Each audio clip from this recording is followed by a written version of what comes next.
Okay, good morning everyone, let's begin with today session. आज हम लोग क्या करने वाले हैं, इनपुट टैक्स क्रेडिट। बहुत मजेदार टॉपिक है input tax credit, and you will genuinely love this topic because ये इतना सही टॉपिक है ना।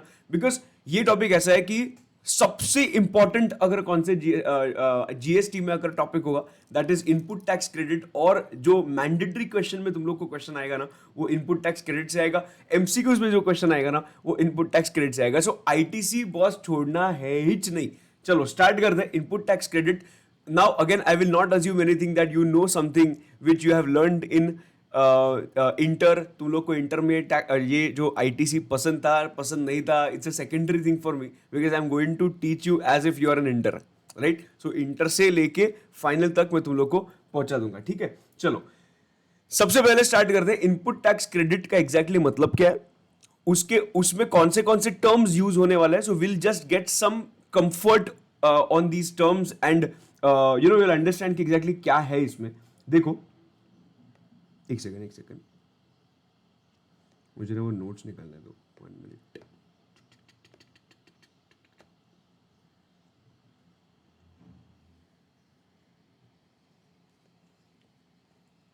See, I will take a few examples now.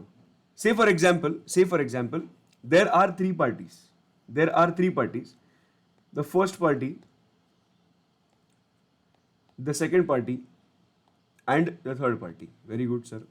देखो ये जो है ना इसका नाम है रणवीर, इसका नाम है दीपू और इसका नाम है रणबीर, ठीक है। Okay, no problem. अभी देख रणवीर जो है ना ये मैन्युफैक्चरर है, उसके बाद दीपू जो है ना ये रिटेलर है, एंड रणबीर जो है ना रणबीर ये जो है ना ये कस्टमर है। Very good. ओके देखो अगर मैन्युफैक्चरर ने, मैं अगर दीपू के पर्सपेक्टिव से सोचूं तो manufacturer has sold certain goods to Deepu, say for example for 1 lakh. उस पर जीएसटी चार्ज करेगा मैन्युफैक्चरर, एब्सोल्युटली यस। सो ₹10,000 का जीएसटी चार्ज किया दीपू को। दीपू जो चार्ज किया, यस दीपू से चार्ज किया बिकॉज गवर्नमेंट ने बोला है चार्ज करने के लिए। So can I say Deepu must have paid 1,10,000 rupees to manufacturer? Absolutely right. So retailer must have paid 1,10,000 to the manufacturer. Now you tell me one thing. You think from manufacturer's perspective, can I say manufacturer will keep 1 lakh rupees in his pocket and 10,000 rupees he will pay to the government? एकदम perfect, no problem. Okay. दूसरा बात, retailer क्या करेगा वो goods का? Retailer खुद का थोड़ी है वो गुड्स, वो क्या करेगा? Retailer will sell it further, मतलब आगे दीपू आगे कस्टमर को बेच देगी। कितने में? से फॉर एग्जांपल फॉर 1,50,000, ठीक है। उस पे जीएसटी चार्ज किया 10%, सॉरी इस पे जीएसटी आएगा 15,000। एकदम मैं बेसिक से लेके जा रहा हूं तुम लोग को। अभी कहने से Ranbir will pay 1,50,000 plus 15,000 to Deepu, absolutely right. So Ranbir payment करेगा 1,65,000 का, यस। सो दीपू के लिए कितना इनकम है? दीपू के लिए तो इनकम है 1,50,000 का, बराबर। So Deepu will keep 1,50,000 in her pocket and 15,000 का गवर्नमेंट को पेमेंट करेगी। क्या करना चाहिए? बट दीपू विल से कि सर ये 15,000 का दीपू गवर्नमेंट को पेमेंट क्यों करेगी? if she has already paid 10,000 rupees to the government, then in that case Deepu will not pay 15,000 rupees to the government. So ये जो दीपू है ना ये दीपू 15,000 का पेमेंट नहीं करेगी। Deepu will make a payment of only and only 5,000. एकदम perfect, no problem. अभी ना ये जो हम लोग ने इधर देखा ना, इसका हम लोग थोड़े टर्म्स देखते हैं कि 1 लाख को क्या बोलते हैं, 1,50,000 को क्या बोलते हैं, 15,000 को क्या बोलते हैं, 10,000 को क्या बोलते हैं, ये सब हम लोग देखते हैं। सबसे पहले we are thinking from Deepu's perspective. वी आर thinking from Deepu's perspective. Okay उसके बाद ये जो 1 लाख था ना, ₹1 lakh, that is Deepu's inward supply. Okay 1 lakh rupees Deepu का क्या था? इनवर्ड सप्लाई था, बराबर है। 1,50,000 क्या होगा? Rupees 1,50,000 is Deepu's outward supply. Okay. उसके बाद ये जो 10,000 था वो क्या था? कैन आई से input tax paid. So can I से इनपुट टैक्स क्रेडिट.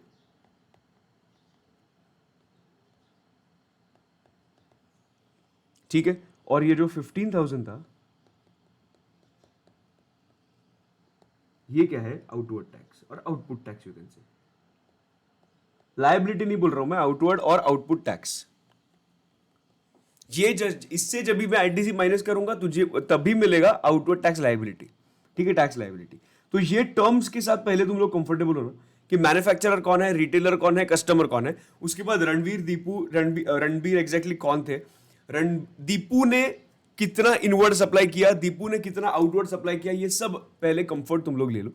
उसके बाद उसका 1,00,000 रुपए जो उसको इनवर्ड सप्लाई मिला है उसको इनवर्ड सप्लाई बोलेंगे. 150 का जो दिया है वो आउटवर्ड सप्लाई बोलेंगे. 10,000 is input tax credit and 15,000 is outward supply. Very good sir, इधर तक तो एकदम चकाचक क्लियर है, कुछ भी लाइफ में प्रॉब्लम नहीं है.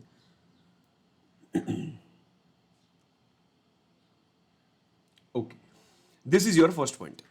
ठीक है, आई hope everybody is clear with the very basic point.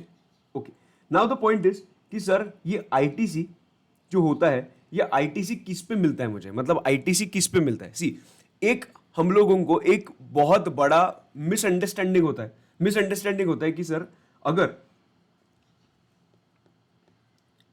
इसने अगर ये रिटेलर को कुछ भी बेचा, ठीक है, से फॉर एग्जांपल ये मैन्युफैक्चरर ऑफ लैपटॉप है,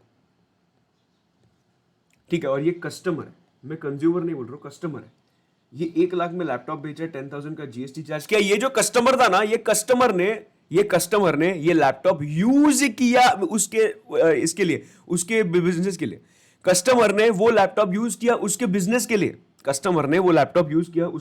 लिए. और उसने क्या दिया? कंसल्टिंग सर्विस दिया to this person. Consulting service कितना चार्ज किया? 5,00,000 चार्ज किया, 50,000 का जीएसटी चार्ज किया. सो कैन आई से कस्टमर का आउटवर्ड सप्लाई 5,00,000 था, इनवर्ड सप्लाई 1,00,000 का है. 50,000 is outward tax and 10,000 is input tax credit. Okay, inward tax. Point is ये जो 50,000 का कलेक्शन हुआ है कस्टमर से फ्रॉम कंसल्टिंग, ये 5,00,000 किधर से मिला है? कंसल्टिंग से मिला है. मुझे बताओ 50,000 के अगेंस्ट में 10,000 यूटिलाइज कर सकता हूं कि? यस कर सकता हूं. सी समझो, अगर मैं लैपटॉप परचेस कर रहा हूं to get the ITC, it is not mandatory that I should sell the laptop. Understanding, ये लोगों के मन में बहुत मिसअंडरस्टैंडिंग होता है कि नहीं मैंने अगर सेल किया लैपटॉप तो ही मैं इधर फॉलो. नहीं, ऐसा नहीं है. If I use this laptop for my business still I will get the ITC. So इसके वजह से can I say I am using this laptop for my business? Yes. So इसके वजह से I will get the ITC of that and 40,000 का मैं payment करूंगा. बराबर, एकदम पक्का, एकदम ठीक. ये मुझे एक्चुअली डिस्कस नहीं करना था, एक मुझे जस्ट क्लिक हुआ, इसकी वजह से मैंने तुम लोग को एक्सप्लेन किया. ओके, अभी देखो कि मुझे क्या करना है मालूम है? मुझे एक्चुअली एक बैट मैन्युफैक्चर करना है, बैट मैन्युफैक्चर करके सेल करना है. ठीक है, क्या करना है मुझे? बैट, क्रिकेट बैट होता है ना, क्रिकेट बैट, क्रिकेट के बैट जो है वो मैन्युफैक्चर करके सेल करना है मेरे. ठीक है, नो प्रॉब्लम, करो ना. देखो अभी देखो, समझो अगर मुझे बैट मैन्युफैक्चर करना है, सबसे पहले क्या लगेगा? बैट मैन्युफैक्चर करना है तो सबसे पहले लगेगा, नहीं, हाँ ठीक है, चलो रॉ मटेरियल मैंने परचेज करने के लिए कुछ परचेज किया, समझ, रुपीज 10,00,000 का, और उस पर जीएसटी लगाया 1,00,000 का. ठीक है, मैंने रॉ मटेरियल परचेज किया, और ओके, बैट बनाने के लिए रॉ मटेरियल क्या होगा?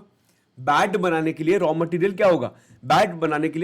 होगा would will be the raw material, right. मैंने क्या किया? वुड परचेज किया. अगर मैंने वुड परचेज करते करते वो जो बंदा सेल कर रहा था उसने मेरे से क्या चार्ज किया? जीएसटी चार्ज किया. सो मतलब जीएसटी 1,00,000 रुपए मैंने पे किया है, प्लस रॉ मटेरियल का 10,00,000 रुपए. ठीक है, पर वुड मेरे पास आया तो वुड आने के बाद क्या ऐसी बैट बन जाएगा क्या? वुड मेरे पास है तो क्या वुड आने के बाद वैसी बैट बन जाएगा क्या? नहीं, मुझे क्या करना पड़ेगा, वो जो वुड है ना, वो वुड को एक मशीनरी में डालना पड़ेगा और वो प्रॉपर उसका बैट का शेप लाना पड़ेगा। तो इसकी वजह से मैंने सोचा मशीनरी तो है ही नहीं, चलो खरीदते हैं।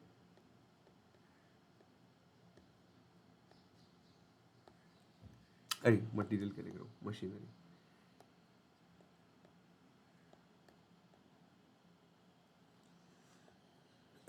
मशीनरी परचेज किया, कितने में परचेज किया समझ? 20 लाख। उस पर भी जीएसटी चार्ज किया इन्होंने, दैट इज 2 लाख। ठीक है, इसमें भी जीएसटी चार्ज किया।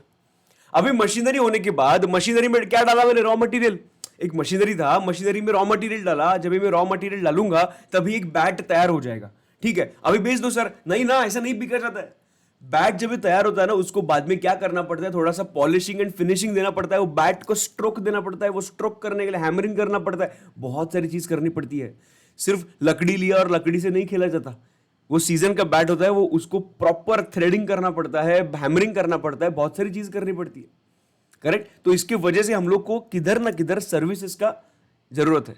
इसके वजह से मैंने एक चाचा को अपॉइंट किया और वो चाचा को बोला, चाचा एकदम चकाचक मस्त एकदम तगड़ा बैट बना के दे दो।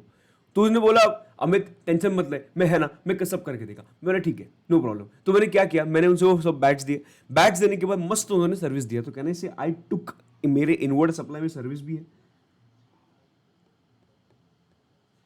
वो बंदे ने, वो चाचा जो थे, ये जो चाचा थे, उन्होंने मेरे से 10 लाख रुपए चार्ज किया। 10 लाख, माँ कसम। और उस पर उन्होंने जीएसटी भी चार्ज किया 1 लाख का। Please try to understand here. अभी मेरा बैट बन गया, अभी मेरा बैट बन गया। अगर ये रॉ मटेरियल नहीं होता तो नहीं हो सकता था, मशीनरी नहीं होता तो नहीं हो सकता था, और सर्विस अगर चाचा का नहीं मिलता तो भी नहीं हो सकता था। तो कहने से all the 3 things I require to make a perfect bat to sell in the market, absolutely yes. And that is why मुझे क्या करना पड़ेगा मालूम है? मुझे तीनों सर्विस का इनवर्ड सप्लाई लेना पड़ेगा, मुझे तीनों सप्लाई का इनवर्ड सप्लाई लेना पड़ेगा। बट द पॉइंट इज कि ये देखो,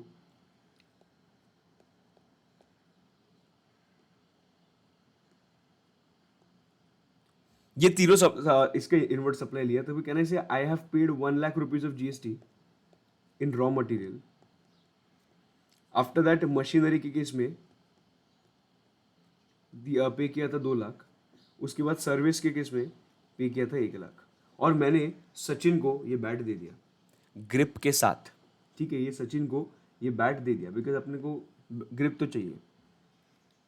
ये वीडियो, हाँ, सो ये सचिन को मैंने बैट गिफ्ट कर दिया। अगर मैंने ये सचिन को बैट गिफ्ट किया है तो गिफ्ट क्या बोल रहा हूँ, सेल किया है। अभी सेल कितने में करूंगा? सेल करूंगा समझ, इतना अच्छे अच्छे बैट्स मैंने बनाए थे ना, तो वो बैट्स मैंने उसको सेल कर दिए समझ ऑफ 75 लैक्स।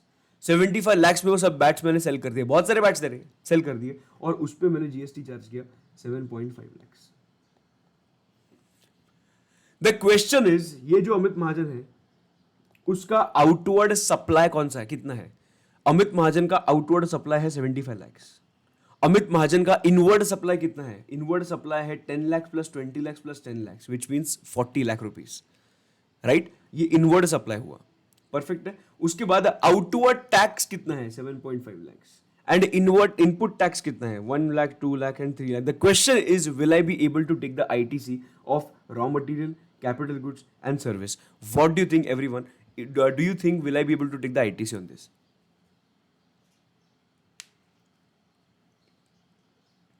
ये 1 लाख, 2 लाख, 1 लाख का मैं आईटीसी ले सकता हूं क्या?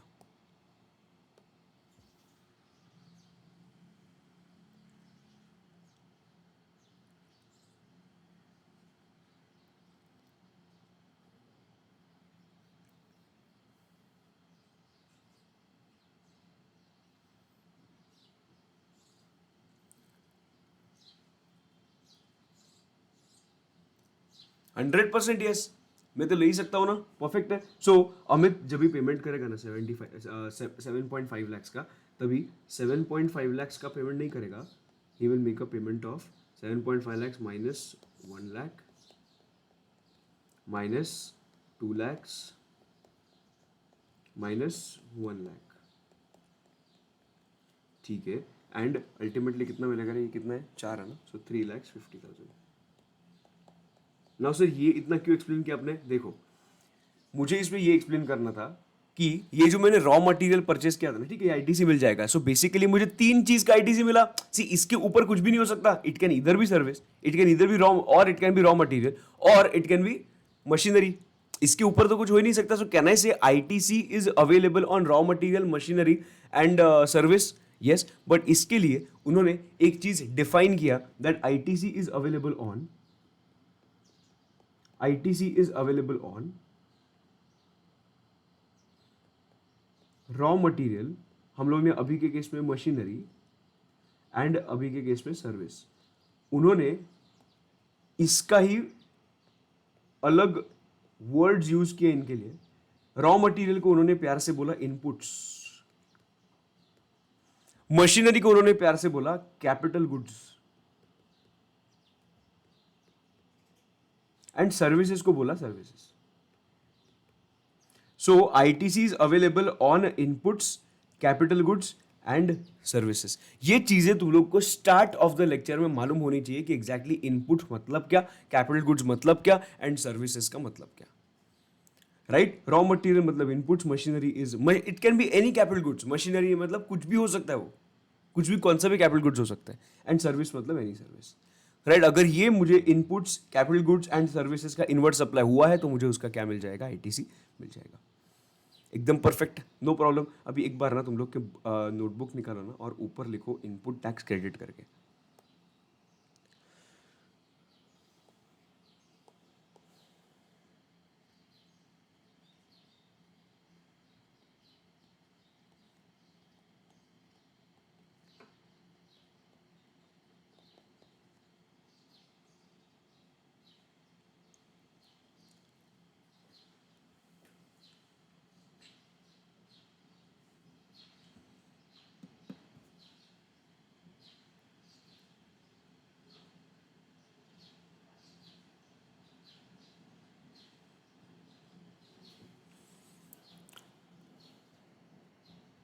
And just give me 1 minute, I just come, पानी लेके आता हूँ।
डन, इतना हुआ।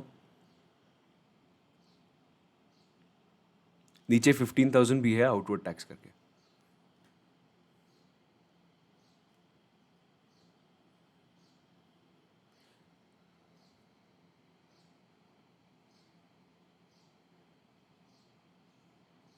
ये ना बहुत बेसिक चीज है बट इंपॉर्टेंट चीज है।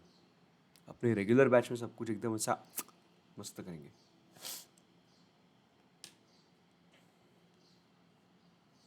फुल स्क्रीन करोगे?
चलो डन, आ जाओ।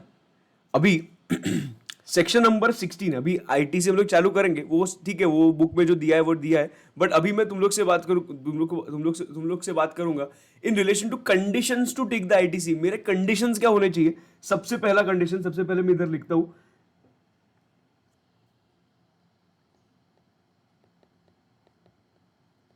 कंडीशंस फॉर, मेरे साथ लिखना है तो लिख सकते हो, claiming ITC.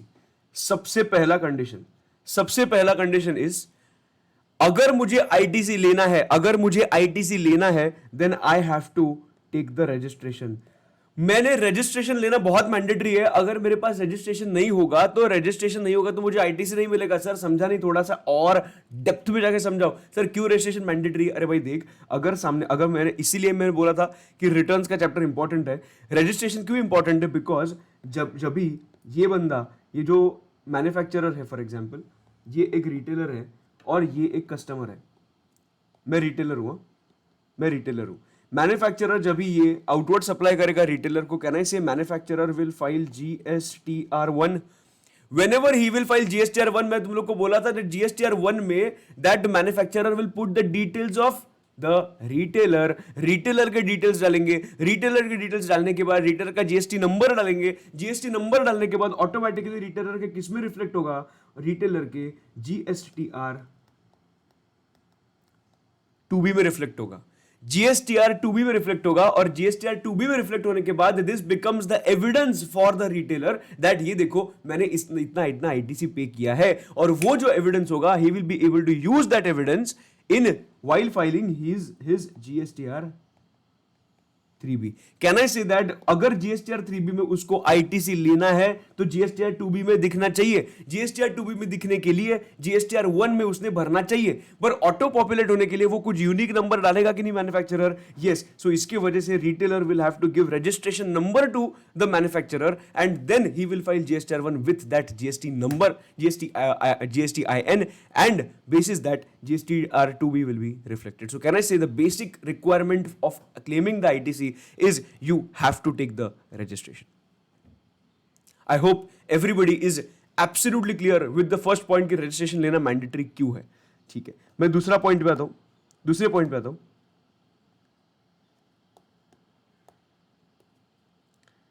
If I have to claim the ITC, then in that case एक तो registration हो गया. दूसरा, those inputs or input services or capital goods should be used for business purpose. भाई बहुत इंपॉर्टेंट. गवर्नमेंट तुझे आईटीसी क्लेम करने देगा only if those input services capital goods which you have purchase are using these good for business purpose. Of course अगर business purpose के लिए नहीं होगा, so why will government give you the ITC of that? Sir, what is the consequence of ITC? मैंने ITC अगर claim किया है, which means at a future date I am going to पे lesser amount to the government. So do you think government will agree to this point? Absolutely no, government will not agree to this point. And that's why जो भी तुम लोग inward supply कर रहे हो, अगर वो बिजनेस पर्पस के लिए यूज हो रहा है, then only it will be considered as it will be allowed as eligible ITC. मतलब वो eligible ITC माना जाएगा अगर वो बिजनेस पर्पस के लिए यूज कर रहा है ना. तो पॉइंट इसकी एकदम देखो ना, बहुत लॉजिकल बात है. देखो, अगर मेरा बिजनेस है, मैंने क्या किया, मैंने एसी परचेस किया, पर एसी परचेस करके मैंने एसी घर में लगाया. अगर मैंने घर में एसी लगाया है तो मेरे बिजनेस के लिए कुछ फायदा हो रहा है क्या? नहीं हो रहा है फायदा. So why will government take the hit of that? Understanding? And that's why they said business purpose के लिए नहीं होगा तो आईटीसी नहीं मिलेगा. ये किधर लिखा है सर? सब कुछ सेक्शन नंबर 16 में लिखा है. Conditions are written in section number 16. Right? So those input service capital goods should be used for business purpose. This is your third point. अभी मैं sorry, this is your second point. मैं third point discuss कर रहा हूं. Third point का तुम लोग को ज्यादा नॉलेज नहीं है, but still I will explain you ऊपर से. देन जब भी वो पॉइंट्स आएंगे, मेन पॉइंट्स, सभी में मैं डिटेल में डिस्कस करूंगा. अगर मुझे आईटीसी लेना है ना, then I should maintain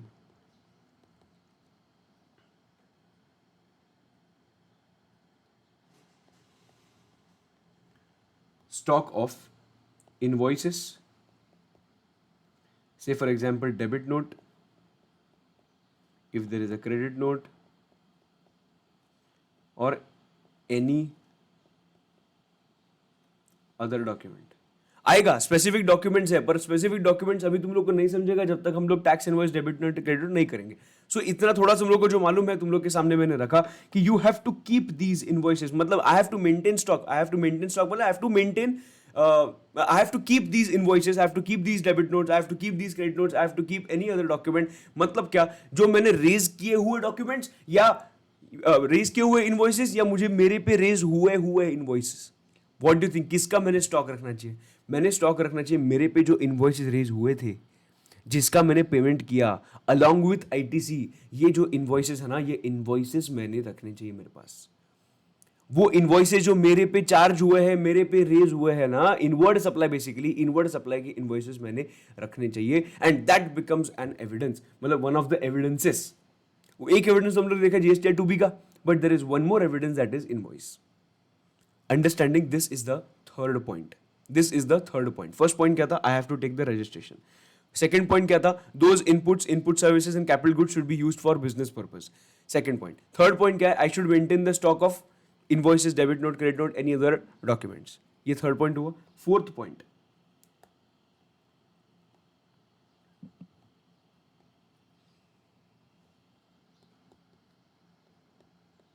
I should actually receive the goods. Now एक पर्सपेक्टिव समझना, ये जो पूरा पूरा चैप्टर है ना, ये पूरे चैप्टर में मैं आउटवर्ड सप्लाई के बारे में ज्यादा बात नहीं करूंगा, मैं पूरा का पूरा इनवर्ड सप्लाई के बारे में बात करूंगा.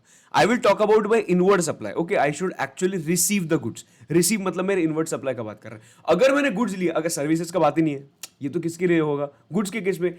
आई should actually receive the goods मतलब जब भी मैं कुछ परचेस कर रहा हूं तभी मैंने वो गुड्स, मुझे गुड्स रिसीव होने चाहिए तो ही उसका मुझे आईटीसी मिलेगा. इसका मतलब क्या समझो,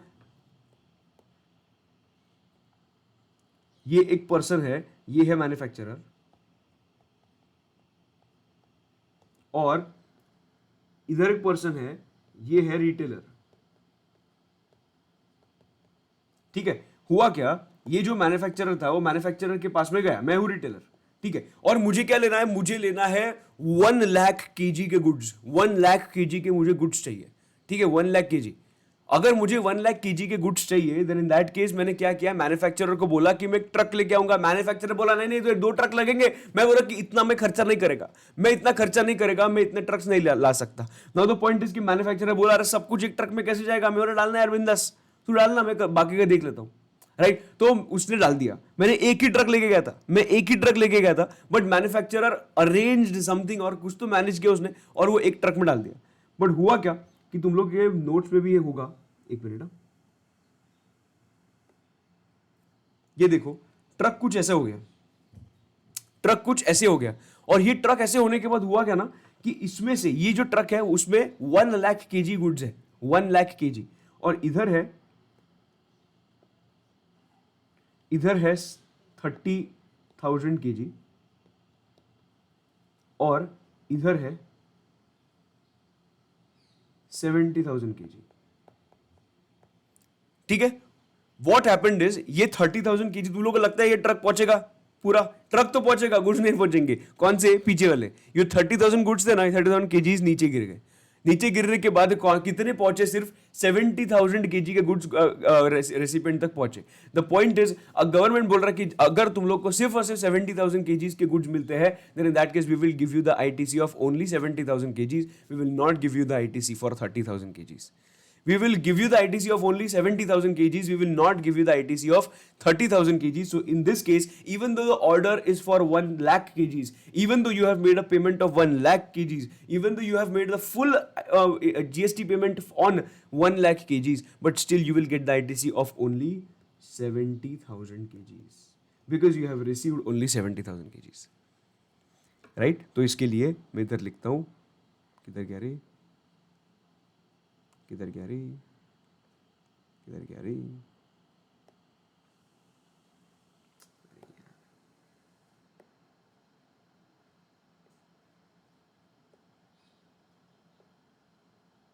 इधर.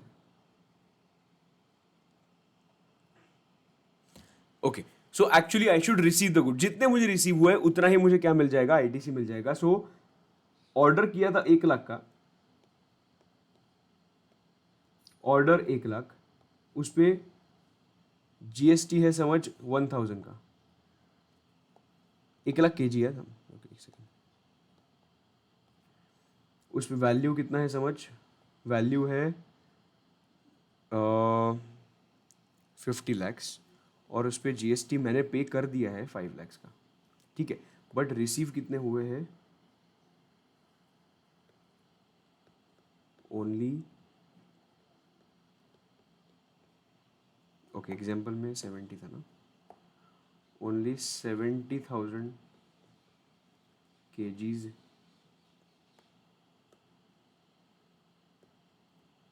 रिसीव्ड. सो रिटेलर को आईटीसी कितना मिलेगा, ITC only on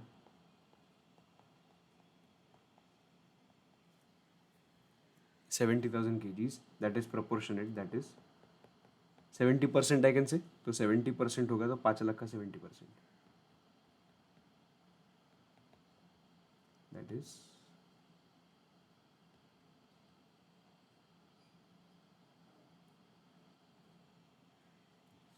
right. Is everybody clear with this part कि क्यों उन्होंने बोला है आई should actually receive the goods. Yes, तो ये 3.5 लाख का मुझे आईटीसी मिल जाएगा. This is one of the conditions. First condition क्या था सर? फर्स्ट कंडीशन था रजिस्ट्रेशन लेना चाहिए. सेकंड कंडीशन था input service capital goods should be used for business purpose. Third, I should maintain the stock. I should maintain basically the invoices, debit note, credit note, any other document, and I should actually receive the goods. I should actually receive the goods. ये दूसरा चौथा part हो गया. Right? Okay, perfect है. Do you want to write this down or should we continue and then I will ask you, I will give you time to write. एक काम करता, एक ये पहले पॉइंट कंप्लीट करता हूं और उसके बाद I will give you time to write. 5 point complete करता हूं, उसके बाद मैं तुम लोग को टाइम देता हूं. अभी फोर्थ पॉइंट में ही एक पॉइंट है. फोर्थ पॉइंट का ही एक पॉइंट है. क्या लिखा था? आई should actually receive the goods ना, ये लिख देता हूं वापस.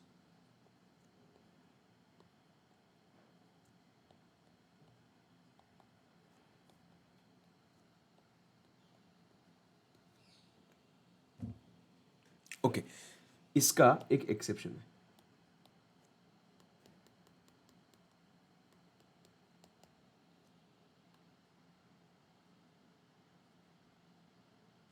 ठीक है, अभी ये जो एक्सेप्शन है ना, ये थोड़ा सा अभी इंटर वालों को तो मालूम होगा. सेम एग्जांपल है, अभी अलग अलग एग्जांपल किधर से लेके आऊं, बट वो सेम एग्जांपल है. बट जो जिन्होंने नहीं सुना है उनके लिए मस्त मजेदार एग्जांपल है. देखो, इधर ना दीपिका है. इधर कौन है? दीपिका है. दीपिका क्या करती है मालूम है क्या? Deepika is in the business of designing the clothes. Designing clothes, design the clothes होता है ना, वो उसके बिजनेस में. पर दीपिका को कुछ नहीं आता है. दीपिका को कुछ नहीं आता है मतलब क्या? वो ऑर्डर्स लेती है, वो मनीष मल्होत्रा को देती है और मनीष मल्होत्रा सब कुछ करता है. राइट? हुआ क्या, एक बार दीपिका ने ऑर्डर लिया आलिया भट्ट से. राइट? वैसे भी कोविड और कोरोना के टाइम पे इतना कुछ काम था नहीं उनके पास, तो इसकी वजह से वो लोग उन्होंने धंधा चालू किया. ठीक है. दीपिका ने ऑर्डर लिया आलिया भट्ट से और आलिया भट्ट ने एग्जैक्टली ऐसे बताया कि ऐसे इधर ये होना चाहिए, उधर होना चाहिए, इधर ऐसा कट होना चाहिए और जो भी कुछ है. ठीक है, उसने एक्सप्लेन किया. एक्सप्लेन करने के बाद ना दीपिका क्या करती थी मालूम है?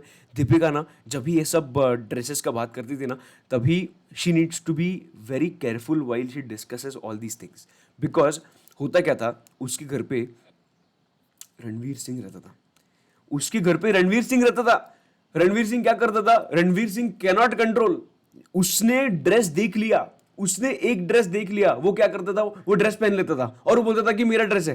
पर दीपिका बोलती थी अरे ड्रेस वो तू नहीं ले सकता, ये तो मेरे क्लाइंट का ड्रेस है. उसको क्या फर्क पड़ता है लड़के का हो या लड़की का हो? ये एग्जाम्पल के लिए है, ये एग्जाम्पल के लिए है. ठीक है. सो होता क्या था कि दीपिका पादुकोण क्या करती थी? वॉशरूम में जाके बात करती थी. हेलो हेलो हेलो हेलो, तुम लोग को मालूम है क्या, अभी इसमें ऐसा कट लाना है, वैसा कट लाना है, ऐसे सब बात करती थी. तो एक बार क्या हुआ, ये रणवीर सिंह ने बाहर था. रणवीर सिंह ने ना ऐसे कुछ सुना ग्लास लगा के. ठीक है, ग्लास लगा के सुना और ग्लास लगा के सुनने के बाद रणवीर सिंह को समझा कि कुछ तो ड्रेस का बात चल रहा है. वो बोला कि मुझे ड्रेस चाहिए, मुझे ड्रेस चाहिए, मुझे ड्रेस चाहिए. तो रणवीर सिंह बोला कि बेबी जल्दी दरवाजा खोलो, जल्दी दरवाजा खोलो, मुझे चाहिए कि वो ड्रेस चाहिए, चाहिए चाहिए चाहिए चाहिए. अगर मुझे वो ड्रेस नहीं मिला देन इन दैट केस मैं घर छोड़ के चला जाऊंगा. तो दीपिका बोली क्या है तेरा हर टाइम का नाटक, एक काम करते, जा तू घर छोड़ के, तू जा घर छोड़ के बिंदास. तो रणवीर बोला कि देखा वापस पूछ रहा हूं मैं, वो ड्रेस चाहिए मुझे, अगर ड्रेस नहीं मिला तो घर छोड़ के जाऊंगा. दीपिका सेड कि नो प्रॉब्लम, जा. तो Deepika chose violence. Deepika said कि नो प्रॉब्लम, तेल लिया, मैं क्या कर, मैं तो ड्रेस बेचूंगी, मेरा धंधा आगे लेके जाऊंगी. पर उसके बाद उसको रियलाइज हुआ यार रणवीर अच्छा है, यार रणवीर अच्छा था यार. ये तो ड्रेस ठीक है, आज धंधा है कल धंधा नहीं है, पर रणवीर तो हमेशा मेरे साथ है. करेक्ट है. तो इसकी वजह से तू वो तो चला गया, वो चला गया किधर? पंजाब में. वो पंजाब में जाके बैठा रोते रोते. दीपिका इधर धंधा कर रही है, पर उसके बाद उसको रियलाइज हुआ नहीं यार धंधा is not everything, personal life भी कुछ है. तो इसकी वजह से दीपिका को समझा. देखो अभी क्या हुआ, दीपिका ने किसको ऑर्डर दिया था, अभी पूरा समझो अच्छे से. दीपिका ने ऑर्डर किसको दिया था? दीपिका ने ऑर्डर दिया था मनीष मल्होत्रा को. अभी पूरा अच्छे से समझना, पूरा ट्रांजैक्शन. ऑर्डर दिया था, ऑर्डर देने के बाद मनीष मल्होत्रा इनवॉइस भी दीपिका पे रेज करेगा. बराबर है, इनवॉइस दीपिका पे रेज करेगा.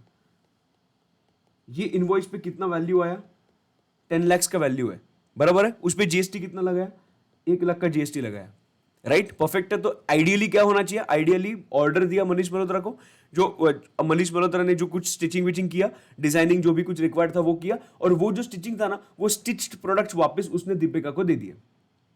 ऐसा ये ऐसा आइडियली होना चाहिए. बराबर है. बट इधर हुआ क्या कि ऑर्डर तो दिया था दीपिका ने, इनवॉइस तो दिया दीपिका को, 10 लाख चार्ज किया दीपिका से, और 1 लाख का जीएसटी भी चार्ज किया दीपिका से. बट दीपिका ने बोला यार मनीष यार कुछ बात करनी है. मनीष बोला यस बोलो. अरे यार ये जो रणवीर है ना, रणवीर नहीं सुन रहा है यार, नहीं सुन रहा रणवीर यार. रणवीर बोल रहा है कि मुझे कपड़े पहनने. ना इन दिस केस में कैसे कपड़े दूं, मेरे क्लाइंट के कपड़े हैं वो भी आलिया भट्ट के, उसको कैसे होंगे, वो तो भी पहनना है उसको, वो अड़के बैठा कि मुझे चाहिए करके। तो एक काम कर, मनीष सुन रहा है कि नहीं? मनीष बोला यस सुन रहा हूं। तो मनीष मल्होत्रा को दीपिका ने बोला कि do not deliver these goods to me. ये दोनों महाराष्ट्र में रहते हैं, ये दोनों महाराष्ट्र में रहते हैं। दीपिका सेड कि please do not give these goods to me, अभी मुझे मेरे हस्बैंड को मनाना पड़ेगा, and that's why please deliver these goods to Punjab, please deliver these goods to Punjab. जो उधर उधर जाके वो रो रहा है, अभी भी रो रहा है बेचारा, 5 दिन हो गए, एक दिन वो सोया नहीं है, 5 दिन वो रो रहा है। प्लीज उसको जाके क्या दे, वो डिलीवर कर दे, वो एटलीस्ट वो खुश हो जाएगा। तो मनीष मल्होत्रा बोला यार तू बाजू में रहती है मेरे बाजू के गली में तेरा ऑफिस है, पर तो भी मैं पंजाब में जाकर डिलीवर करूं? तो शी सेड कि यस यार वो तुम मनाना तो पड़ेगा ना। तो मनीष मल्होत्रा शायद ठीक है, no problem. So can I say on the direction of the customer, this customer, Manish Malhotra agree to deliver the goods to somebody else, absolutely right. तो उसने क्या किया, उसने डिलीवरी भेज दिया पंजाब में, और पंजाब में जैसा रणवीर सिंह को डिलीवरी आया ना, एकदम खुश हो गया वो, डिलीवरी आ गया, और फटक से उसने सब कुछ पहन लिया, परफेक्ट एकदम। ये देखो ये उसने पहन लिया ना, ये पहनने के बाद रणवीर खुश, रणवीर आया वापस मुंबई में, वे वी वे वी वे वी वे वी करके ना। पॉइंट समझो इसमें हुआ क्या, पॉइंट समझो इसमें हुआ क्या। इधर बिल किस पे हुआ था, इसमें इधर बिल किस में हुआ था, इधर बिल हुआ था दीपू पे, इधर बिल हुआ था दीपिका पे। अभी अगर दीपिका पे बिल हुआ है, जो कहने से अभी तक हम लोग ने देखा था कि अगर दीपिका ने अगर 10 लाख और 1 लाख का जीएसटी पे किया होगा, तो when will Deepika gate the GST? Deepika will get the GST if she receives the goods. In this case, is Deepika receiving the goods? Is Deepika receiving the goods? Answer is a big no. Deepika is not receiving the goods. If Deepika is not receiving the goods, condition number 4 is not getting satisfied. Condition number 4 में specifically ये चीज के बारे में बात किया है कि अगर मिला है गुड्स तो ही मुझे आईटीसी मिलेगा, पर दीपिका तो गुड्स मिले ही नहीं है, तो इसमें आईटीसी दीपिका को मिलने का बात ही नहीं है। बट डोंट यू थिंक ये तो नॉर्मल सिनेरियो में बहुत कॉमन रहेगा? ये जो कस्टमर है, ये जो कस्टमर है, और ये जो मेन फॉर एग्जांपल एक मैन्युफैक्चरर है, फॉर एग्जांपल अभी ये अगर मैन्युफैक्चरर होगा, मतलब जो मनीष मल्होत्रा अगर मैन्युफैक्चरर होगा, तो वो कस्टमर मैन्युफैक्चरर को बोल रहा है कि भाई मुझे नहीं, मतलब दीपिका के कस्टमर को दे दे पंजाब में जाके। सो क्यों वापस मनीष मल्होत्रा दीपिका को देगा, दीपिका बाद में वापस कस्टमर को, उसके कस्टमर को भेजेगी? क्यों इतना टाइम पास करना है? इसकी वजह से उन्होंने क्या बोला, भाई एक काम करो, डायरेक्टली तू पंजाब में भेज दे, मुझे देने का जरूरत नहीं है। सो can I say on the direction of Deepika, Manish Malhotra delivered the goods to Ranveer Singh in Punjab. So in this case, even though Deepika is not receiving the goods, but still Deepika will get the ITC of it. And that's why this is an exception to the main point that the recipient should actually receive the goods. I hope you are absolutely understanding this point. So ये जो point है ना, इसको बोलते हैं bill to ship to model. Bill to Deepika, ship to Ranveer. So bill to ship to model में even though जो recipient है, मतलब जो दीपिका है, even though she is not receiving the goods, still she will get the ITC. Is everybody clear with this part?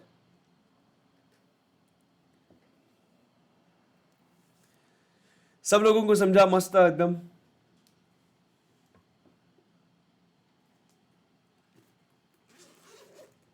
So bill to ship to is an exception.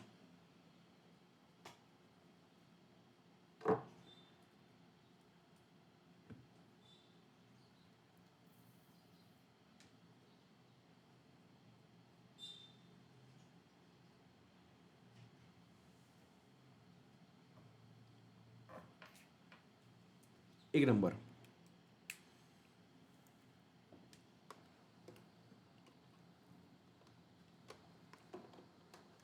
एक minute.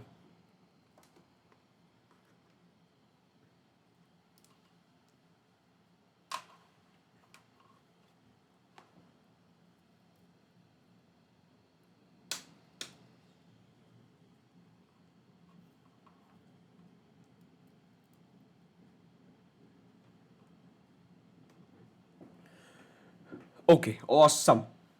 ये है bill to ship to का point. मैं इधर आता हूं वापस. Exception है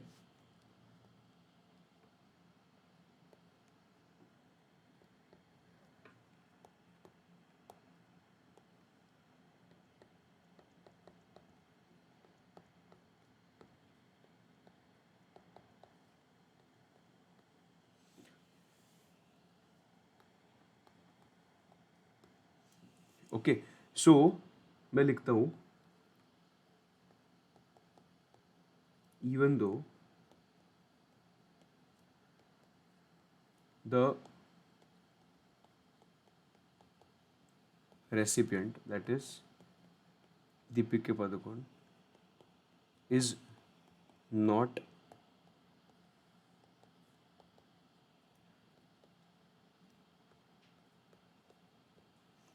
receiving the goods, even though the recipient is not receiving the goods,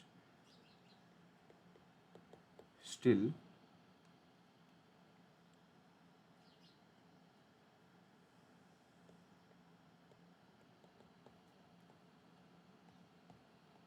she will be able to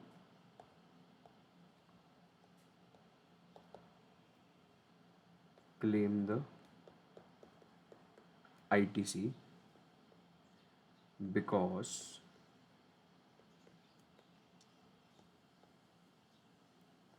the supplier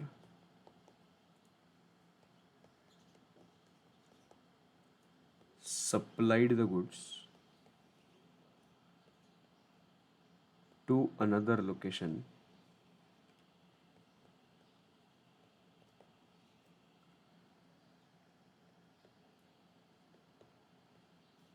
on the direction given by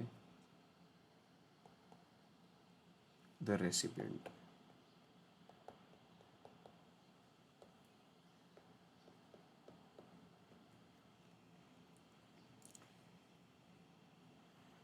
ये है तेरा एक्सप्लेनेशन, ये है तेरा एक्सप्लेनेशन कि अभी even though Deepika is not receiving the goods, but can I say Deepika is the one who is telling the other person कि भाई तुझे मेरे पास नहीं उसके पास जाना है, ठीक है ना? तो वो तो नॉर्मल है, और कन्वीनियंस पर्पस के लिए ये तो ऑप्शन उनके पास अवेलेबल होना ही चाहिए,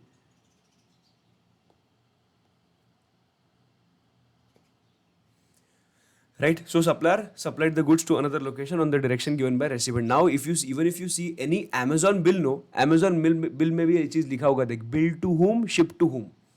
अभी यूजुअली हमारे केस में क्या होता है, हमारे केस में दोनों सेम रहता है कि बिलिंग भी अपने एड्रेस पे हो रहा है, शिपिंग भी अपने एड्रेस पे हो रहा है. अगर तुम लोग अमेजोन का बिलिंग करते हो ना, तभी तुम लोग लिखते हो कि एड्रेस एंड बिलिंग एड्रेस भी पूछते हैं वो लोग, सॉरी बिलिंग एड्रेस पूछते हैं और शिपिंग एड्रेस भी पूछते हैं, तो हम लोग उधर एक टिक करते हैं, हम लोग उधर एक टिक करते हैं कि same as above, same as above. तो इन दिस केस हम लोग को दो बार डालने का जरूरत नहीं होता है, बिकॉज हम लोग का bill to and ship to same person पे. बट कभी कभी जो भी दोनों पे होता है, मैं तो अमेजोन पे ऑर्डर कर रहा हूँ बट शिप इधर नहीं, मैं मुंबई में कर रहा हूँ. For example if I am sitting in Kolkata, और कोलकाता में अगर मुझे घर वालों के लिए कुछ मंगाना है, तो मैं तो मंगा रहा हूँ कोलकाता से, बट डिलीवर किधर करना है, डिलीवर करना है मेरे घर में, मतलब मुंबई में.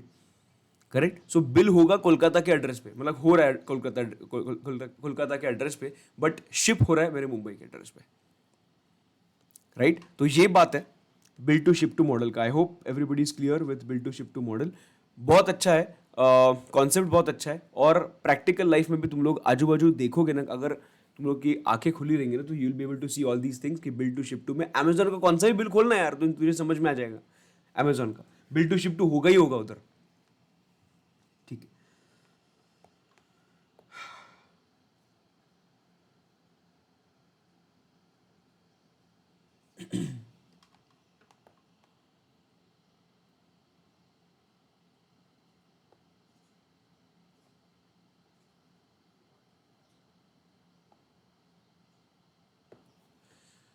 Awesome, awesome. ओके, ये भी डन है. चलो इधर तक पहले लिख दो ना. Conditions for claiming ITC, this is given under section 16.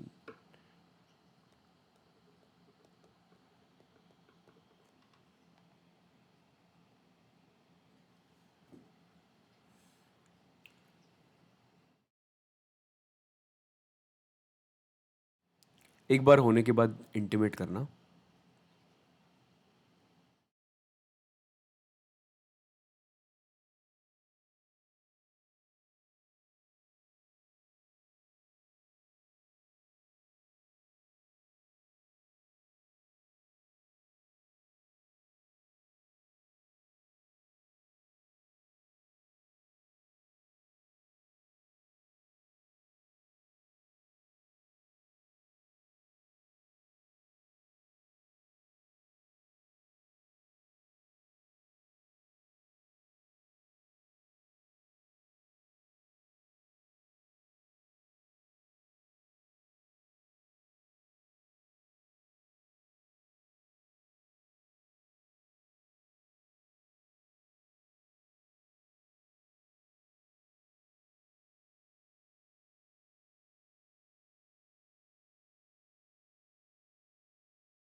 Perfect, done, बढ़ो आगे।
डन हुआ।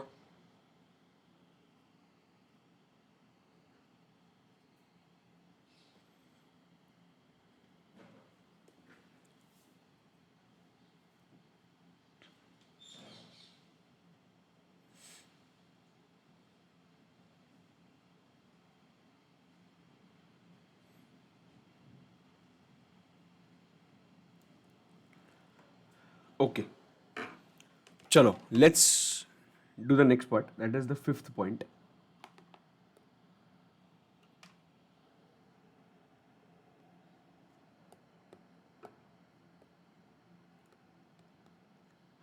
amount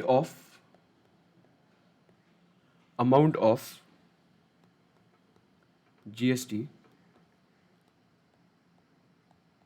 has to be paid by the supplier to the government। इसमें ना मैं इधर एक स्टार मार्क करके रखता हूँ, इसमें एक अमेंडमेंट है, पर ये अमेंडमेंट में अभी डिस्कस नहीं करूंगा, अभी बेसिक चीजें डिस्कस कर रहा हूँ।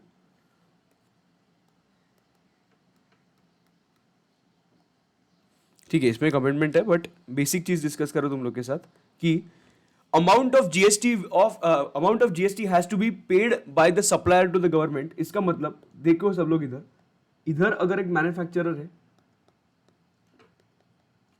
इधर अगर एक रिटेलर है, इन दिस केस सॉरी, इधर अगर एक रिटेलर है, तो हो क्या रहा है ना कि मैन्युफैक्चरर ने कुछ गुड्स प्रोवाइड किए रिटेलर को, सो कहने से मैन्युफैक्चरर ने इनवॉइस रेज किया होगा, यस, सो इनवॉइस रेज किया होगा, तो recipient must have paid the invoice amount to him, say for example ₹1,00,000, और उस पे 10,000 का जीएसटी। द क्वेश्चन हम लोग क्या डिस्कस कर रहे हैं, ये जो रेसिपिएंट है वो रेसिपिएंट को आईटीसी मिलेगा क्या 10,000 का? रेसिपिएंट ने रिटेलर को 10,000 का आईटीसी मिलेगा क्या? ये देख मिलने के लिए हम लोग ने फर्स्ट कंडीशन देखा that this person has to be a registered person, this person should be using the goods for business purpose. Second point, third, he should actually receive the goods, correct नहीं, उसने invoices maintain करने चाहिए, he should actually receive the goods, right. And the fifth point is, जो ये मैंने नाम लिखता हूं सो दैट नाम बोलने के लिए इजी होगा, एंड बी करके, ठीक है। नाउ बी को आईटीसी कभी मिलेगा जब भी बी पेमेंट करेगा, तभी नहीं मिलेगा। बी ए को पेमेंट करेगा तभी आईटीसी नहीं मिलेगा। When A will collect this 10,000 rupees from B and A will go to the government and deposit this 10,000, जब ये 10,000 गवर्नमेंट के पास जाके डिपॉजिट होगा ना, तभी ये बी को उसका आईटीसी मिल जाएगा, तब तक उसको उसका आईटीसी नहीं मिलेगा ना। वही बात है, मैं अभी के लिए इतना डिस्कशन रख रहा हूँ बिकॉज इसमें एक बहुत बड़ा अमेंडमेंट है, और वो जो अमेंडमेंट है मैं डिस्कस करूंगा। मैं क्यों बोल रहा हूँ अभी बेसिक डिस्कस कर रहा हूँ, बिकॉज मैं बेसिक चीजें तुम लोग को एक्सप्लेन करता हूँ। क्यों? आई विल टेल यू कि अमेंडमेंट दिखता कैसे है, सो तुम लोग को समझेगा मैं क्यों अभी नहीं कर रहा हूँ। रुको एक मिनट, मैं तुम लोग को दिखाता हूँ।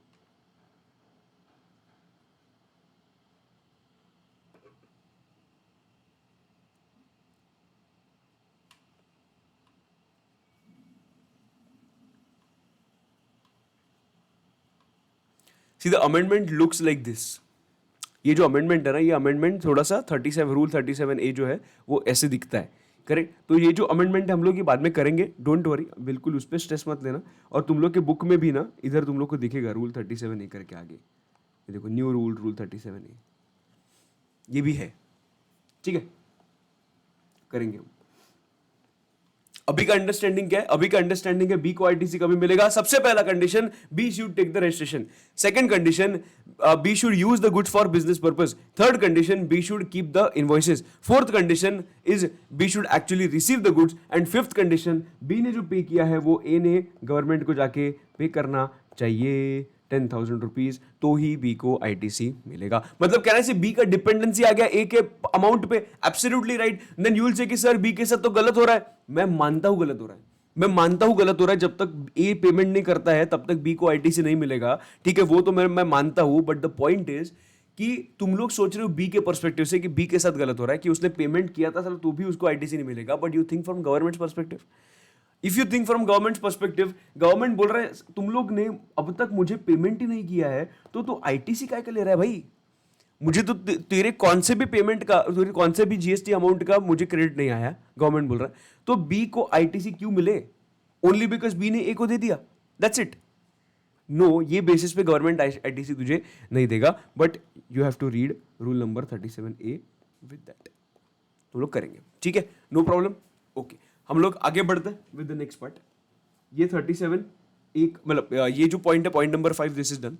अभी मैं आता हूं पॉइंट नंबर 6 पे।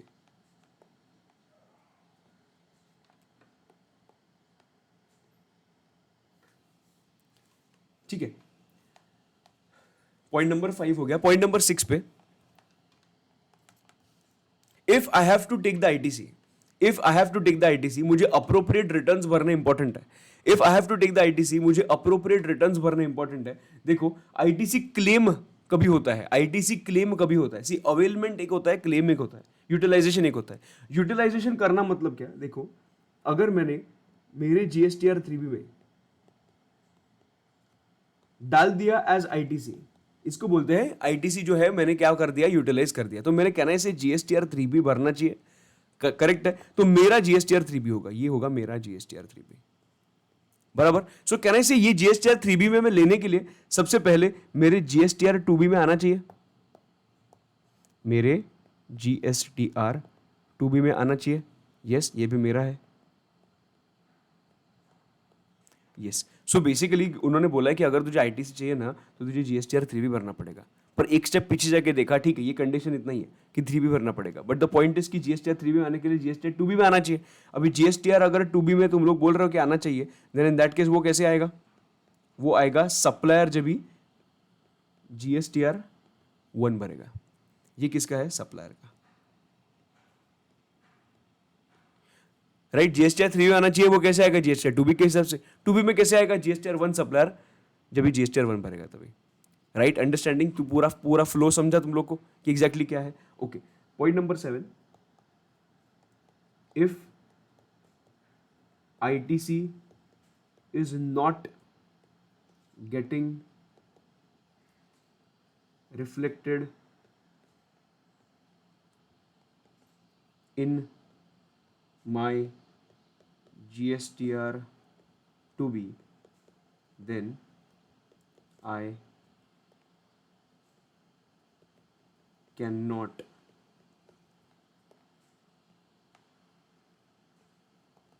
claim that ITC। मुझे अगर आईटीसी लेना है, जीएसटीआर 2B में रहना बहुत इंपॉर्टेंट है, बहुत ज्यादा। जीएसटीआर 2B में नहीं है तो मैं आईटीसी नहीं ले सकता। सर ये भी गलत है, मैंने तो जीएसटी पूरा का पूरा पे कर दिया है, मैंने तो जीएसटी पूरा का पूरा पे कर दिया है, पर उसने, वो छबरी ने जीएसटीआर 1 नहीं भरा तो मेरे जीएसटीआर 2B में रिफ्लेक्ट नहीं हो रहा है। तो मेरा क्या गलती सर? गवर्नमेंट बोल रहा है मेरा क्या गलती? उसको जाके बोल, उसको जाके बोल उसने जीएसटीआर 1 में नहीं भरा। तो इसके वजह से ना ये जब भी प्रैक्टिकली जब भी चीज़ें होती है ना, तभी तुम लोग का बहुत अच्छा अंडरस्टैंडिंग होना चाहिए सप्लायर के साथ। जब भी सप्लायर नॉन कंप्लाइंट होता है ना, उसका इंपैक्ट हम लोग पे आता है, बिकॉज हम लोग के जीएसटीआर 2B में रिफ्लेक्ट नहीं होता है। सो जीएसटीआर 1 जब भी वो भरेगा ना, तभी मेरे जीएसटीआर 2B में रिफ्लेक्ट होगा। इसकी वजह से उसने जीएसटीआर 1 भरना बहुत इंपॉर्टेंट है, तो ही अपने जीएसटीआर 2B में आ जाएगा। Right? If ITC is not getting reflected in GSTR 2B, then I cannot claim that ITC. बहुत क्लियर कर दिया। नाउ तुम लोग ने जब भी इंटर दिया होगा, राइट, तुम लोग ने जब भी इंटर दिया होगा, जब पहले जब भी तुम लोग ने अगर पढ़ा होगा, तो तुम लोग ने ऐसे कुछ पढ़ा होगा 5% रिवर्स करना पड़ता है या ऐसे कुछ, पर अभी ऐसा कुछ नहीं है। जीएसटीआर 2B में है तो बात कर, नहीं है तो बात मत कर। बात पक्की एकदम? ओके, ये तेरा 7th पॉइंट है। ओके, उसके बाद क्या पॉइंट्स है उसके बाद?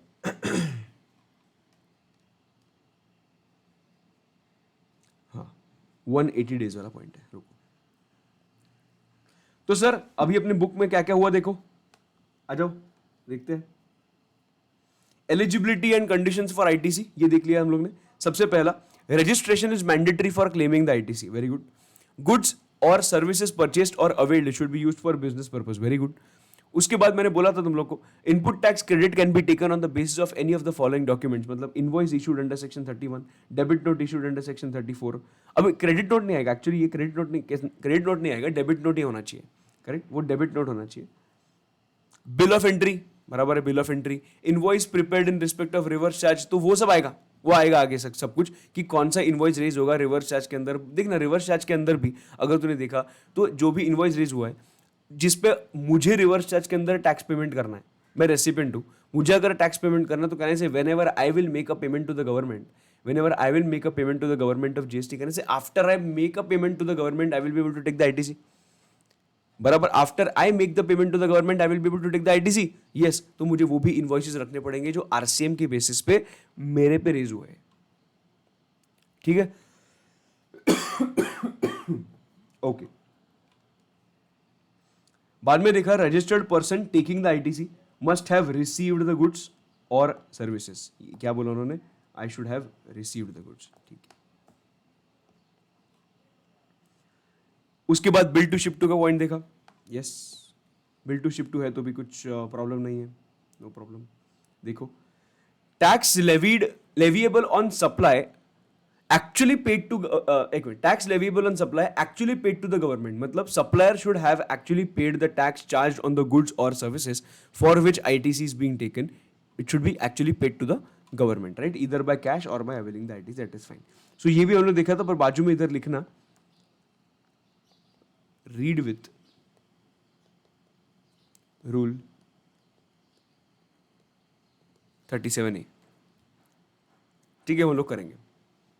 उसके बाद पॉइंट नंबर 4 है, हाँ, गुड्स रिसीव्ड इन लॉट्स, अपना पॉइंट नंबर 8 है।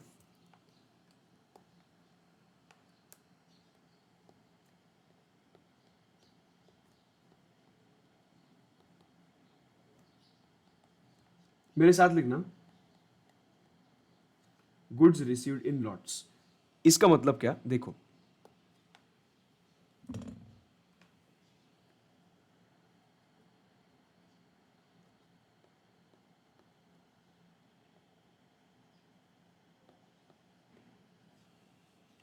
ये है मैन्युफैक्चरर, ये है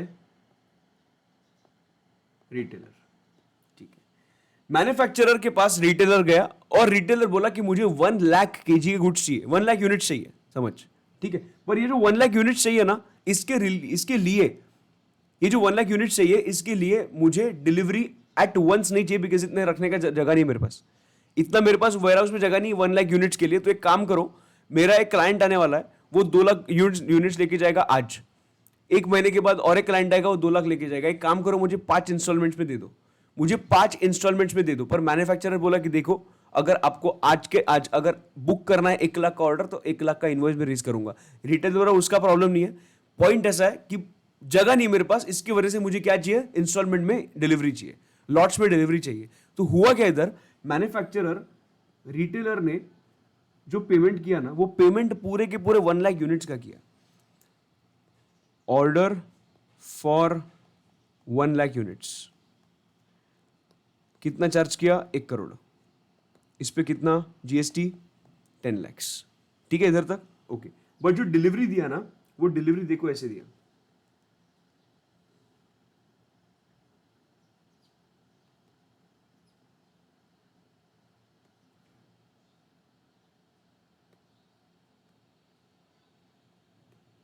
ओके ये दिया 1 मई को, ये दिया 1 जून को, ये दिया 1 जुलाई को, ये दिया 1 अगस्त को, ये दिया 1 सितंबर को, राइट ये जो दिया था इसमें 20,000 यूनिट्स दिए, 20,000 यूनिट्स दिए, 20,000 यूनिट्स दिए, 20,000 यूनिट्स दिए, 20,000 यूनिट्स दिए, करेक्ट है। नाउ द पॉइंट इज, ये जो रिटेलर है ना, रिटेलर पीछे पड़ गया कि मुझे 10 लाख का आईटीसी चाहिए, 10 लाख का आईटीसी चाहिए, 10 लाख का आईटीसी चाहिए। गवर्नमेंट बोल रहा भाई तू लॉट्स में ले रहा है गुड्स, गुड्स तुझे अभी नहीं मिल रहे। Now the basic point is when ever you will receive all the goods you should get the ITC, and that is why when the goods are received in lots you will not get the proportionate ITC every time. You will get the ITC only when at the time of receipt of the last lot. मतलब जब भी तुझे last lot मिला है ना, जब भी तुझे लास्ट लॉट मिला है ना 19 को, तभी तुझे ITC मिलेगा। मतलब इन the month of ITC is available in the month of September. ITC is available. ITC of rupees 10 lakhs can be claimed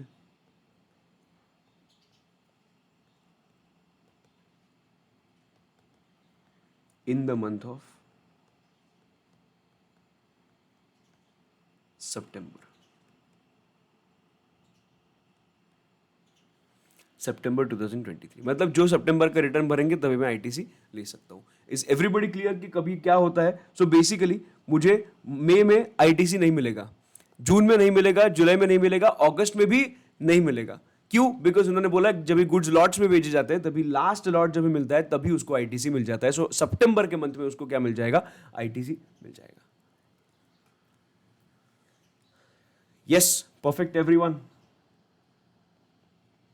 ये बात है goods are received in lots के बारे में। ना तो पॉइंट इज कि सर इसमें कुछ ये कर सकते हैं क्या, अरेंजमेंट कर सकते हैं? देखो ना, अगर तुम लोगों को मालूम है कि गुड्स रिसीव्ड इन लॉट्स होने वाला है, देन इन दैट केस एक काम कर, you can ask the manufacturer to give the goods of 20,000 rupees, give the goods of 20,000 rupees and make separate invoice for 20,000. Make separate invoice for 20,000 rupees. So होगा क्या? इसका एक invoice बनेगा, इसका एक इनवॉइस, इसका एक इनवॉइस, इसका एक इनवॉइस, इसका एक इनवॉइस। सो 5 इनवॉइस के अलग अलग आईटीसी हम लोग ले सकते हैं, बट इधर ये नहीं हो सकता बिकॉज इधर तो क्या 1 लाख का एक इनवॉइस बना है। तो इसके वजह से जब भी 1 लाख पूरे के पूरे नहीं, जब तक नहीं मिलते तब तक तुझे आईटीसी नहीं मिलेगा। You had an option of making 5 different invoices, claiming ITCs of 5 different invoices. Correct है, वो तभी के तभी मिल जाता, पर इधर तुम लोग को तभी के तभी नहीं मिलेगा बिकॉज ये goods are sent in lots है। जब ये लास्ट मिलेगा तभी मुझे आईटीसी मिल जाएगा। Is everybody clear with goods received in lots? ये छोटे छोटे पॉइंट्स तुम लोग के एग्जाम में आने वाला है।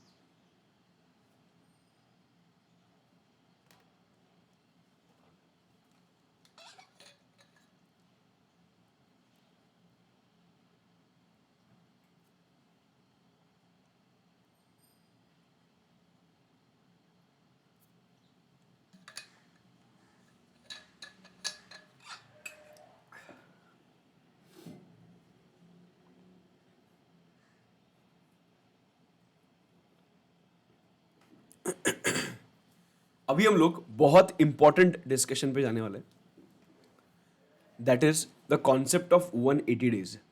बहुत इंपॉर्टेंट कॉन्सेप्ट है, सब लोग पूरा फोकस करना जो हम लोग अभी डिस्कस करने वाले हैं उसमें, ठीक है? ओके, देखना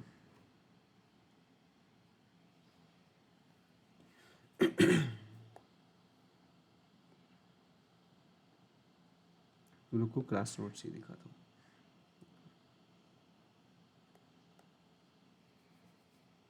ये एक बार देख लेते रिटर्न फाइलिंग। रिटर्न फाइलिंग, हाँ ये जीएसटी 3B लेना चाहिए, ये सब देख लिया हम लोग ने।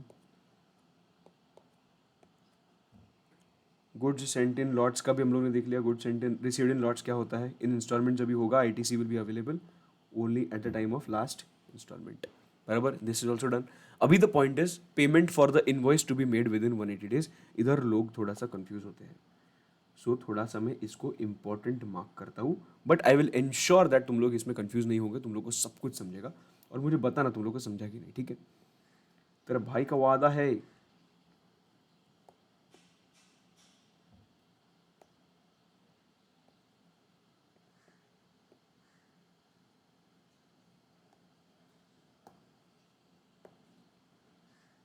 ठीक है, देखो कॉन्सेप्ट ऑफ 180 डेज होता क्या है कि इधर है जाई,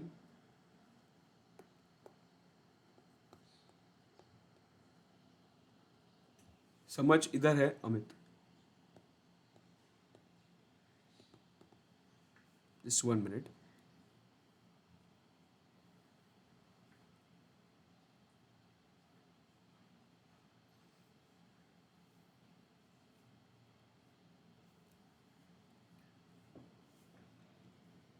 ओके, इधर है जाई और इधर है अमित। हुआ क्या कि अमित ने कुछ गुड्स ऑर्डर किए, गुड्स ऑर्डर करने के बाद गुड्स रिसीव भी हुए, चलो गुड्स रिसीव भी हुए, उसके लिए जाई ने इनवॉइस रेज किया ऑन 1/11/20 को। On 1/11/2020 she raised N invoice जिसका वैल्यू कितना था, 1 लाख रुपए, उस पर जीएसटी चार्ज किया 18,000 का। पॉइंट इज कि 1,18,000 का मैंने पेमेंट करना चाहिए, 1,18,000 का मैंने पेमेंट करना चाहिए, मैंने पेमेंट किया ही नहीं, मैंने पेमेंट नहीं किया। नाउ अभी तक हम लोग ने वही सीखा था कि जब तक पेमेंट नहीं किया तब तक मुझे आईटीसी नहीं मिलेगा, बिकॉज पेमेंट तो करना चाहिए, तो ही I will be able to give the amount to the government. तो इन दिस केस समझना एक बात, इन दिस केस इधर कॉन्सेप्ट आया कि सर इधर तो क्रेडिट बेसिस पे तो गुड्स दिए ही जाते हैं, ऐसे थोड़ी कि इमीडिएटली सब लोग पेमेंट करते हैं। अगर क्रेडिट बेसिस पे अगर गुड्स दिए जाते हैं तो why are you not giving me the ITC? ITC तो मुझे मिलना चाहिए, पर गवर्नमेंट बोल रहा पेमेंट नहीं किया। मैं बोला सर क्रेडिट है ना, क्या बात कर रहे हो sir?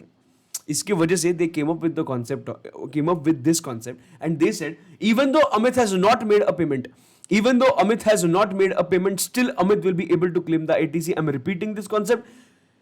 Even though Amit has not made a payment of 1,18,000, still Amit will be able to claim the ITC of 18,000 rupees. But जब भी मुझे गवर्नमेंट, अभी देखो मैं ITC ले रहा हूं 18,000 का, मैं ITC ले रहा हूं 18,000 का, मैं जब भी ITC ले रहा हूं ना, मुझे ITC गवर्नमेंट दे रहा है विद अ कंडीशन। मेरे ऊपर एक बहुत बड़ा कंडीशन डाल दिया। बेसिकली गवर्नमेंट मेरे पास आया और ऐसे कॉलर पकड़ा, और कॉलर पकड़ने के बाद गवर्नमेंट मुझे बोलता है कि अमित सुन रहा है कि नहीं? मैं बोला हाँ सर, मैं तुझे आईटीसी दे रहा हूं। वो मुझे बोल रहे हैं मैं तुझे आईटीसी दे रहा हूं with the condition that I am going to make a payment of 1,18,000 within 6 months from the date of invoice. Please एक एक वर्ड अच्छे से समझना। गवर्नमेंट मुझे धमकी दे रहा है, वो बोल रहा है मैं अभी तुझे आईटीसी दे रहा हूं 18,000 का, मुझे बोल रहा है 18,000 का आईटीसी दे रहा हूं, but you have to ensure that, which means I have to ensure that I am making a payment of 1,18,000 within 180 days from the date of invoice। मतलब 1/11/20 से लेके 6 months के अंदर अंदर मैंने अगर पेमेंट किया तुझे 1,18,000 का, मैंने अगर तुझे 1,18,000 का पेमेंट किया तो वेरी गुड, जो मैंने आईटीसी आज लिया है ना वो कंटिन्यू हो जाएगा, उसका कुछ नहीं करना है। बट अगर कॉलर पकड़ के बोल रहा है अगर मैंने 1,18,000 का पेमेंट विद इन 6 months नहीं किया, देन इन दैट केस आज जो मैंने आईटीसी लिया है ना वो आईटीसी मुझे रिवर्स करना पड़ेगा, वो रिवर्स करना पड़ेगा मुझे आईटीसी, बिकॉज ये कंडीशन के साथ दिया था ये आईटीसी आज कि मैं 180 डेज के अंदर पेमेंट करूंगा। अगर मैंने 180 डेज के अंदर पेमेंट नहीं किया देन इन दैट केस जो आज आईटीसी लिया है वो रॉन्गली अवेल्ड आईटीसी मानेंगे, और उसके बेसिस पे हम लोग को वही आईटीसी का क्या करना पड़ेगा, रिवर्सल करके पेमेंट करना पड़ेगा। Understanding? No problem, no problem. Okay, अभी देखते हैं कि एग्जैक्टली क्या बात है, अभी देखते हैं एग्जैक्टली इधर क्या बात है।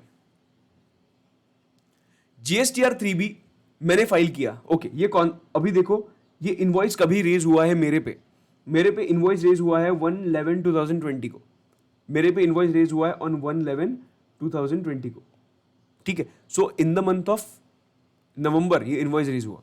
सो नवंबर में अगर इनवॉइस रेज हुआ है तो कैन आई से नवंबर का रिटर्न में दिसंबर में फाइल करूंगा? यस। सो जीएसटीआर 3B में आईटीसी लूंगा, ये बराबर है। सो जीएसटीआर 3B मैंने फाइल किया और आईटीसी ले लिया एज ऑन 19/12/2020। हम लोग ने अभी देखा कि जीएसटीआर 3B का due date is 20th of the next month. So नवंबर का रिटर्न फाइल कर रहा हूं मैं, तभी मैंने 19th को ही क्या कर दिया, रिटर्न फाइल कर दिया, जिसमें मैंने आईटीसी अवेल कर दिया।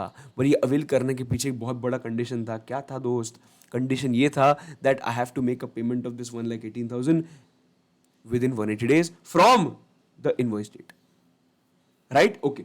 मैंने एक्चुअली पेमेंट कभी किया, प्लीज सब लोग अभी प्लीज ध्यान देना। अभी मैंने एक्चुअली 1,18,000 का पेमेंट कभी किया? मैंने एक्चुअली 1,18,000 का पेमेंट किया 1/11/2021 को। अभी देखो क्या है, इनवॉइस डेट था 1/11/20 का।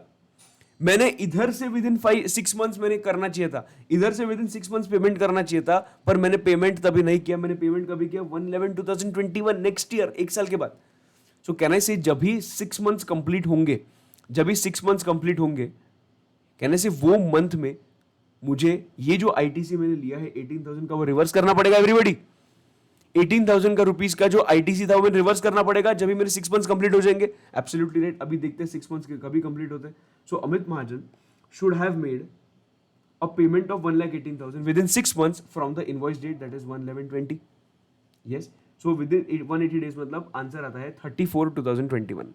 180 डेज का आंसर आता है 34/2021। इसके पहले I should make a payment. If I have not made a payment, मुझे रिवर्स करना पड़ेगा। बराबर, तो मई महीने में रिवर्स करना पड़ेगा। बराबर है, ठीक है। Did Amit Mahajan make a payment before 34/21? Did Amit Mahajan make a payment before 34/2021? Answer is big no. That's why मुझे क्या करना पड़ेगा? Amit Mahajan should reverse the credit which is already taken and add it to outward tax liability. I have to add it to the outward tax liability.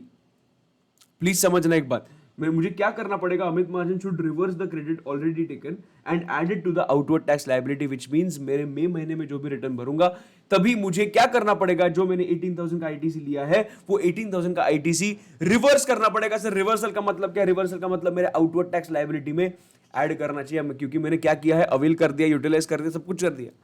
सो मुझे क्या करना पड़ेगा? Outward tax liability में add करना पड़ेगा and I have to make a payment. Right, पर जब भी मैं 18,000 रुपीज का पेमेंट कर रहा हूं ना, या आउटवर्ड टैक्स लाइबिलिटी में ऐड तो कर दिया मैंने। नाउ प्लीज समझना, ये 18,000 का मुझे पेमेंट करना है, ये 18,000 रुपीज का मुझे पेमेंट करना है, पर समझो इसमें भी मैंने डिले कर दिया। मैं अभी 18,000 का बात कर रहा हूं, मुझे मालूम है कि 1,18,000 का कभी मैंने पेमेंट किया उसको। मैं 18,000 के गवर्नमेंट को पेमेंट करने का बात कर रहा हूं। प्लीज समझना, ये 1,18,000 जाई को पेमेंट करना है।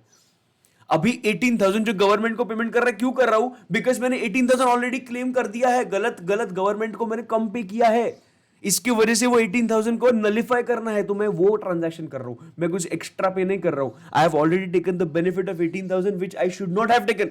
दैट्स व्हाई 18,000 का मुझे क्या करना पड़ेगा? 18,000 का गवर्नमेंट को पेमेंट करना पड़ेगा, बिकॉज मैंने पहले कम पेमेंट किया था। Are you understanding this point? So मैं बात कर रहा हूं 18,000 के पेमेंट का, मैं 18,000 के गवर्नमेंट का पेमेंट का बात कर रहा हूं। मैंने गवर्नमेंट का पेमेंट, समझो, मैं मई में करना चाहिए था ना। अप्रैल में अगर 180 डेज है, पर वो मैंने मई में करना चाहिए था, पर मई में मैंने नहीं किया। मैंने कभी किया? अज्यूम करते हैं मैंने पेमेंट किया 18,000 का 26 को 26 को पेमेंट किया। नाउ द पॉइंट इज, मैंने 26 को पेमेंट किया, मतलब कैन आई से दैट 18,000 जो मैंने रॉन्गली अवेल किया था उसका मैंने पेमेंट गवर्नमेंट को 26 को किया। सो कैन आई से मैंने आईटीसी रॉन्गली अवेल किया था टिल 26। सो कैन आई से मुझे जो 18,000 का पेमेंट करना है वो सिर्फ और सिर्फ पेमेंट नहीं होगा, वो सिर्फ और सिर्फ पेमेंट नहीं होगा, उसके साथ साथ इंटरेस्ट भी देना पड़ेगा eight the rate of 18%। Interest भी देना पड़ेगा एट द रेट ऑफ 18%। सो 18,000 का payment along with interest. Now the question comes, sir, what is the period of interest? Sir हम लोग को ये मालूम है कि पीरियड में जब भी मैं 18,000 का पेमेंट कर रहा हूं 26/2020 को, उधर तक ये 18,000 का इंटरेस्ट लगेगा। But the question is, sir किधर से किधर तक लगेगा? Can somebody guess this? ये जो इंटरेस्ट लगेगा ये किधर से किधर तक लगेगा? 26 तक तो समझा, स्टार्ट डेट क्या होगा इंटरेस्ट लगने का?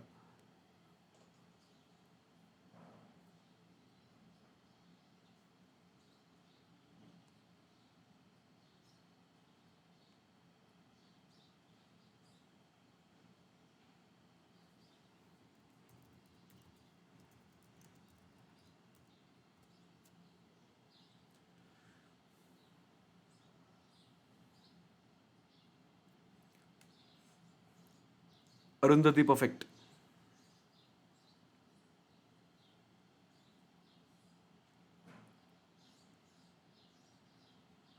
Okay. One answer 11120. Second answer 191220. Third answer 191220. Fourth answer 11120. 1912. Mixed answer है सब. तुम लोग लॉजिकली सोचो ना, तुम लोग लॉजिकली सोचो ना कि मुझे गवर्नमेंट को इंटरेस्ट का पेमेंट क्यों करना है. मुझे गवर्नमेंट को इंटरेस्ट का पेमेंट क्यों करना है? बिकॉज मैंने रॉन्गली अवेल किया है. रॉन्गली अवेल किया है टिल 26. बिकॉज रॉन्गली अवेल में जो किया था उसका मैंने रीपेमेंट 26 को कर दिया, बराबर. तो 26 is fine. But wrongly avail मैंने कौन से डेट से किया? मैंने रॉन्गली अवेल तो 1912 से किया ना. मैंने रॉन्गली अवेल तो 1912 से किया. गवर्नमेंट के रिकॉर्ड्स में मैं कौन से डेट से रॉन्गली अवेल कर रहा हूं? 1912 से. बिकॉज 111 को तो इनवॉइस आया था, मैंने तो गवर्नमेंट रिकॉर्ड में कुछ किया ही नहीं था. सो गवर्नमेंट को नुकसान 111 से नहीं हुआ है, गवर्नमेंट को नुकसान हुआ है 1912 से. इसकी वजह से 1912 से मेरे से वो इंटरेस्ट लेगा. इधर आएगा 1912 2020 से लेके 26 2020. Understanding why 1912? Because from the date on which I have taken the ITC wrongly till the time वो wrongly availed ITC रिवर्स करता हूं. So wrongly लिया 1912 में, रिवर्स किया 26 में. उसके बीच में जो पीरियड होगा, for that period I will pay the interest. So 18,000 reversal का पेमेंट तो करना ही है. अलॉन्ग विद दैट मुझे इंटरेस्ट का भी पेमेंट करना पड़ेगा एट द रेट ऑफ 18%. तो वो मैं तुम लोग के लिए आइडेंटिफाई किया. वो पीरियड कितना आता है? 183 डेज आता है. It can be 4 days also, और it can be 9 days also, it can be any days. Understanding? Okay okay okay okay. 4 days तो नहीं होगा, 180 days से ज़्यादा ही होगा. 180 days से ज़्यादा ही होगा. 180 days के पहले तो हो ही नहीं सकता. सो 183 days पकड़. ओके ठीक. नाउ ये कैसे होगा? 18,000 rupees into 18% per annum into 183 upon 365, which means it is going to be 1624. 1624 answer है, which means total amount to be paid is 18,000 plus 1624, which means the final answer comes to 19,624. The final answer is 19,624. इसका मुझे payment करना पड़ेगा to the government. Now which payment is this? This is the payment of wrongly availment of ITC. मैंने wrongly avail करके utilise कर दिया, मतलब government को मैंने गलत पेमेंट ऑलरेडी कर दिया, कम पेमेंट. वो जो कम पेमेंट किया करने के लिए अलाउड था मैं, I was allowed to make that less payment, but condition ये था कि 180 डेज के अंदर अंदर वो 1,18,000 का पेमेंट करना है. बट मैंने किया क्या? नहीं किया. तो मैंने जो पहले गवर्नमेंट को कम पे किया था वो गलत हो गया. इसकी वजह से वो जो कम पे किया ना उसका भरपाई कर अभी by making a payment of 18,000 to the government. तो ये जो 18,000 पे करेगा, गवर्नमेंट बोल रहा है ऐसे तुझे क्या यूज करने देंगे क्या? तूने तो इतना महीना तूने गलत आईटीसी अवेल किया था, गलत आईटीसी यूटिलाइज किया, तो उसका इंटरेस्ट भी देना पड़ेगा तुझे. तो इसकी वजह से 18% का इंटरेस्ट भी लगेगा. Right. So 18,000 plus 1624 I will get 19,624. Now समझना, 180 days will start from the date of invoice. जो हम लोग को दिखना है 180 डेज के अंदर पेमेंट हो रहा है कि नहीं. और जो इंटरेस्ट चार्ज होता है, that interest is always charge from 19/12/2020, मतलब जो दिन से तूने आईटीसी अवेल किया है. सो उधर से डेट कैलकुलेट करने स्टार्ट करना. I hope you are clear 180 days का क्या कॉन्सेप्ट है.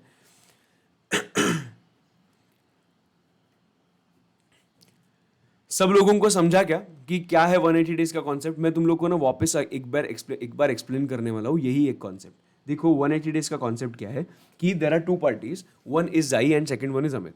ठीक है. हुआ क्या कि जाई ने इनवॉइस रेज किया on Amit on 1/11/2020. Value is 1 lakh rupees और जीएसटी चार्ज किया 18,000 का. सो 1,18,000 का टोटल इनवॉइस वैल्यू है. यस. अभी I have to make a payment to get the ITC, but even though I am not making a payment, but still I will get the ITC with a condition that अभी मुझे ITC मिल जाएगा with the condition that I make the payment of 1,18,000 to Zai within 180 days. 180 days will start from which date? 1/11/2020 से, invoice date से. ठीक है. मैंने आज ITC avail कर दिया, मतलब नवंबर रिटर्न का ITC अवेल कर दिया. कभी दिसंबर के महीने में जब GSTR 3B फाइल कर रहा था, तो मैंने आईटीसी रॉन्गली अवेल कर दिया. सो ये मैंने गलत काम करना चालू किया. अगर मैं गलत काम मतलब मैंने आईटीसी अवेल कर दिया. ठीक है. पेमेंट कभी किया 1,18,000 का मैंने after 6 months. So can I say that ये जो मैंने आईटीसी लिया तो गलत लिया? बराबर, बिकॉज 180 डेज के अंदर पेमेंट होना चाहिए, जो नहीं हुआ। सो इसकी वजह से आई कैन से दैट 1912 का जो भी आईटीसी लिया था वो गलत लिया है। सो मुझे 1912 को जो आईटीसी मैंने लिया था वो मुझे रिवर्स करना पड़ेगा। नाउ जब भी मैं रिवर्स करूंगा तभी मुझे क्या करना पड़ेगा? इंटरेस्ट के साथ पेमेंट करना पड़ेगा। मतलब मैंने 1912 को अवेल कर दिया, यूटिलाइज कर दिया, इसका मतलब मैंने गलत पेमेंट, अभी समझना ये 18 समझ जीएसटीआर 3B में, समझ जीएसटीआर 3B में, समझ दिसंबर के मंथ में पेमेंट करना है 30,000 का, बराबर, नॉर्मल दूसरा ट्रांजैक्शन का 30,000 का पेमेंट करना है। बट मैं बोल रहा नहीं, मेरे पास 18,000 है ना, मैं यूटिलाइज कर दिया। तो मैंने कितना पेमेंट किया? सिर्फ 12,000, पर मैंने ये गलत यूटिलाइज किया ना। सो can I say in this month I paid lesser amount to the government, but which is not right, and that's why जो 18,000 का मैंने बेनिफिट ये दिसंबर मंथ में लिया है वो मुझे क्या करना पड़ेगा? गवर्नमेंट को रीपे करना पड़ेगा, बिकॉज इधर 12,000 ही पे हुआ था। सो इसकी वजह से मुझे 18,000 का जब भी पेमेंट करूंगा, वो 18,000 का पेमेंट जो करूंगा वो सिर्फ 18,000 करूंगा क्या? नहीं।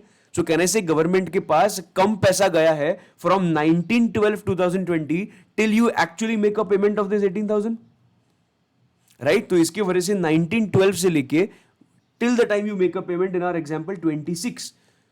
सो आई होप तुम लोग को अभी समझा होगा। ये 18,000 मैंने 1912 को गवर्नमेंट को कम पे किया और मैंने 26 को 18,000 वापस दे दिया गवर्नमेंट को जो कम पे किया था वो। सो कहने से इंटरेस्ट भी उतने ही पीरियड का लगना चाहिए। Absolutely right. अगर उतने ही पीरियड का लगना चाहिए तो 18,000 मैंने गलत क्लेम, मतलब कम पेमेंट किया है फ्रॉम 1912 टू 26, विच मीन्स उस पर इंटरेस्ट लगेगा at the rate of 18%। Absolutely perfect, no problem at all, very good, okay. Now Amit Mahajan should have made a payment, वो सब खत्म हो गया। उसके बाद हम लोग इंटरेस्ट कैसे कंप्यूट करेंगे? 18,000 इंटू 18% इंटू 183 अपॉन 365। प्लीज समझना, interest will be computed from this date, of course logically भी क्लियर है, और 180 days will start from invoice date. Okay, total amount to be paid is 18,000 plus 1624, it comes to 19,624, right? इसकी वजह से मैंने जो बोला था कि मिनिमम 180 के ऊपर ही होगा, that sentence is not right, that sentence is not right, I take that sentence back. मैंने बोला था 180 के ऊपर ही रहेगा, नॉट नेसेसरी, बिकॉज हम लोग जो ये जो कैलकुलेट करते हैं वो कैलकुलेट हम लोग 111 से नहीं करते, वो कैलकुलेट हम लोग करते हैं 1912 से। सो फ्रेश पीरियड आइडेंटिफाई हो जाएगा, ठीक है? सो नॉट नेसेसरी कि 180 के ऊपर ही रहेगा। Okay. Is everybody clear with this part? Is everybody clear with this part? Very important part to understand. Now sir, मैंने अगर what if I have paid 50% of the amount, मैंने अमित ने क्या किया मालूम है? अमित ने इसका सिर्फ 50% पे किया, तो मेरा रिवर्सल सिर्फ 50% ही होगा। अगर अमित ने ये पूरा पेमेंट नहीं किया, सिर्फ 50% पेमेंट किया, तो मुझे मेरा रिवर्सल जो होगा ना वो 50% रिवर्सल होगा। सो 18,000 रिवर्सल नहीं होगा, 9,000 का रिवर्सल होगा। Crystal clear? Very good, I am very happy. Do you want to write this now, और नहीं अभी लिखो, तुम लोग को टाइम नहीं रहता बाद में।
इधर ना हम लोग को ये समझना बहुत इंपॉर्टेंट है कि दो अलग अलग पेमेंट्स क्यों है.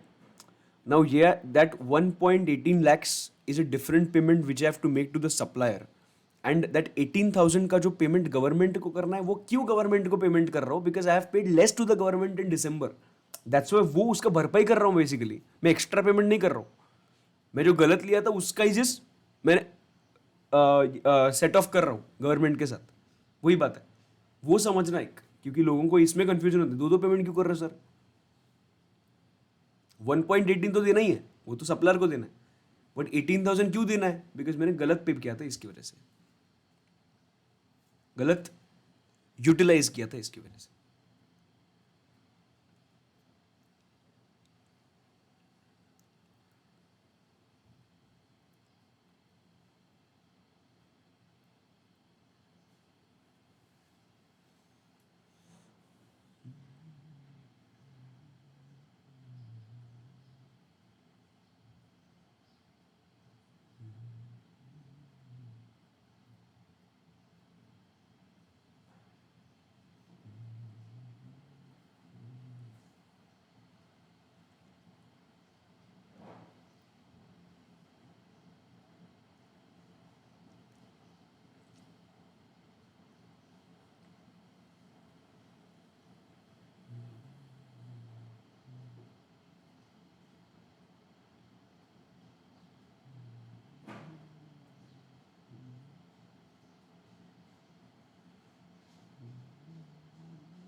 ना पहले ऐसे लॉ था कि you have to make the whole payment. तूने 1,18,000 जब तक पेमेंट नहीं करेगा तब तक मतलब तुझे रिवर्स करना पड़ेगा, अगर तूने पूरा का पूरा पेमेंट नहीं किया तो. ठीक, बट कैसे होता है, अगर विद इन अभी उन्होंने लॉ चेंज किया, उन्होंने बोला अगर तूने पार्ट पेमेंट भी किया होगा तो ठीक है, उतना प्रोपोर्शनल आईटीसी तू ले सकता है, तूने ऑलरेडी लिया है वो कंटिन्यू कर. बट अगर तूने वो 20% ही पेमेंट किया है, बट जो 80% पेमेंट ही नहीं किया 180 डेज के अंदर अंदर, देन इन दैट केस 80% का जो आईटीसी है ना वो तुझे रिवर्स करना पड़ेगा. That means I have to pay to the supplier plus government, that is in total of 36,000 of GST. That's right. 18,000 rupees to the supplier, which supplier will give to the government. And abhi ke liye 18,000 rupees to the government. Why? Because I have used their 18,000 rupees. That's why 36 ऐसे हो गया. Not because में 36 का मेरा cost नहीं है. Yes, payment अभी 36 करना है, बट पहले का 18,000 तो सप्लायर का पेमेंट, वो नॉर्मल जो जीएसटी का पेमेंट है. दूसरा जो 18,000 जो गवर्नमेंट को पेमेंट पे कर रहा हूं, वो क्यों कर रहा हूं, because I have used their funds, that's why I am just giving the money back. Those are those 18,000 rupees. Understood कमी का? दोनों का डिफरेंस समझो सिर्फ. 18,000 is a pure GST amount जो मैं सप्लायर को दे रहा हूं, वो सप्लायर ऊपर जाके देगा. ये 18,000 है, it is just it is kind of reimbursement. reimbursement, or you can say repayment.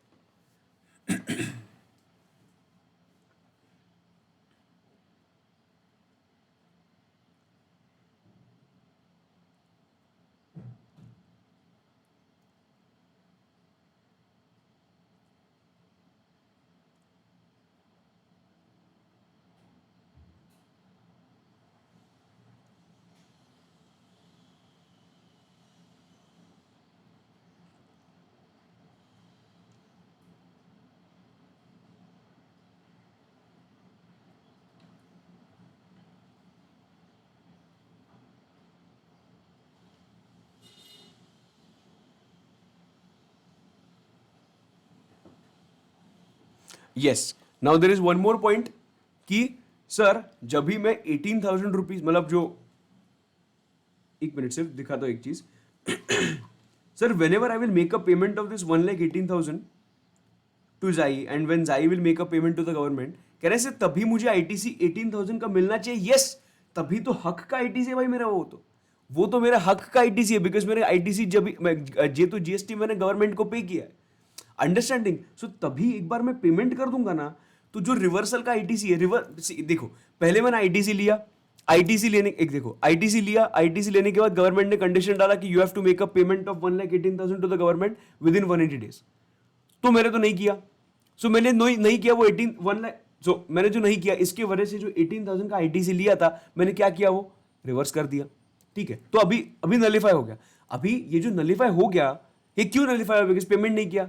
समझो after some point of time मैंने पेमेंट कर दिया 1,18,000 का, तो अभी कहने से मैंने पेमेंट एक्चुअली किया है 1,18,000 में से 18,000 का, ये तो किया ना मैंने पेमेंट। तो अगर मैंने दिसंबर में ये जो 111 को 21 को पेमेंट करूंगा, कहने से मैंने 18,000 का भी पेमेंट किया है, which means I should get the GST का ITC once I make this payment of 18,000।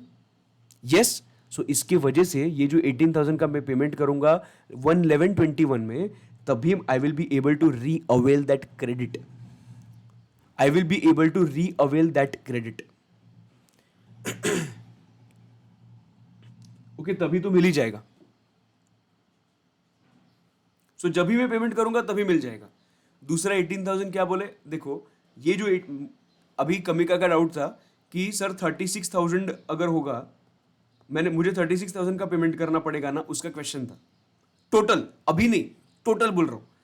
जो पहला जो 18,000 है वो 18,000 जो मुझे जाई को देना है, वो तो प्योर जीएसटी अमाउंट है, जाई को जो देना है वो। बट बाकी का जो दूसरा 18,000 है, वो ये 18,000 क्या है, ये मैंने 18,000 गलत यूटिलाइज किया था, इसके वजह से है।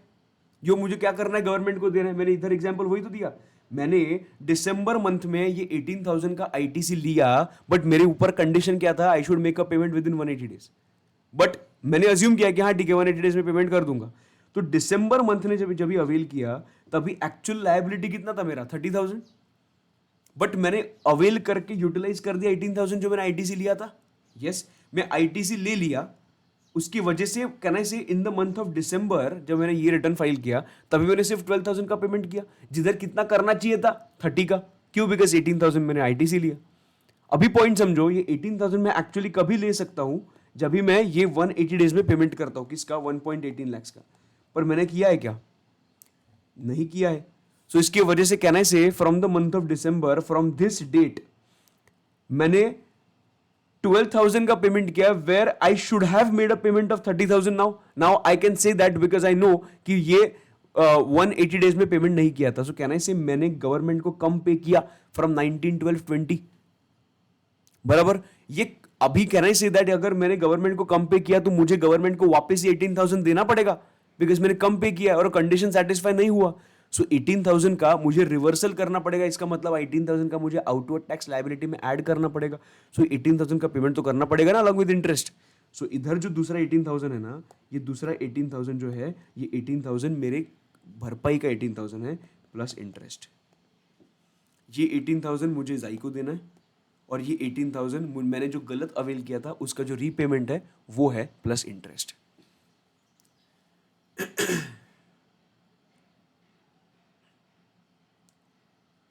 Now Saloni, did you understand?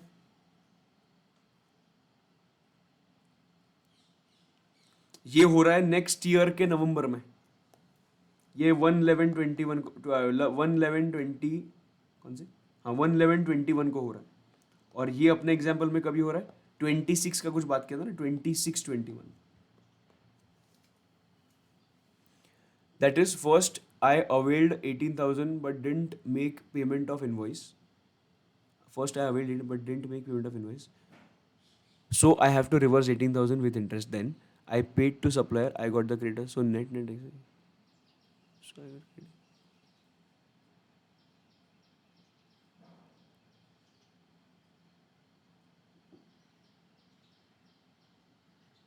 Correct. Correct, Kamika. That's right.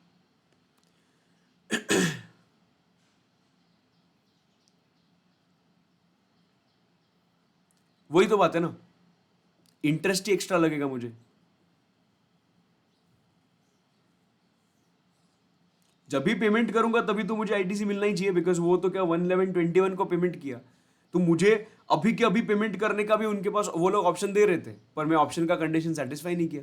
अगर ऑप्शन का कंडीशन सेटिस्फाई नहीं किया तो वो लोग बोल रहे हैं भाई तुझे जो ऑप्शन दिया था तू छबरी निकला, तुझे जो ऑप्शन दिया था तूने सेटिस्फाई नहीं किया कंडीशन उसके, you have to reverse it, तो रिवर्स कर दिया तो नलीफाई हो गया। नलीफाई होने के बाद मैं बोल रहा हूँ भाई 111 को तो पेमेंट किया ना 18,000 का, मैंने टोटल पेमेंट किया मैंने, तो 18,000 का भी किया तो एटलीस्ट मुझे इसका तो दो अभी जीएसटी का आईटीसी, हाँ तो तभी मिल जाएगा, तभी तूने एक्चुअली पेमेंट किया ना तो तभी तुझे मिल जाएगा, प्रॉब्लम नहीं है। सो मैं तभी ले सकता हूँ। यस प्लीज एक बार कंफर्म करना ना तुम लोग को समझा कि नहीं, ये थोड़ा अच्छा पॉइंट है, फाइनल के लिए इंपॉर्टेंट है।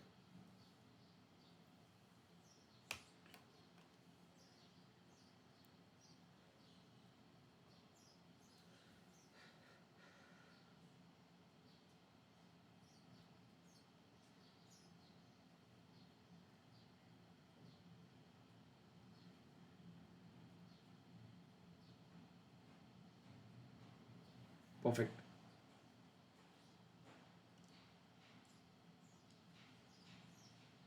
आगे बढ़ते हैं अभी आगे मतलब क्या, आज के लिए इतने रखेंगे, बट जो जो हम लोग ने किया था वो हम लोग एक बार देखते हैं कि क्या क्या किया आज के दिन में। ठीक है, तो इधर मैं 9th पॉइंट लिख के रखता हूँ, कॉन्सेप्ट ऑफ 180 डेज करके। इसके बाद कुछ नहीं आईटीसी में, जेन्युइनली।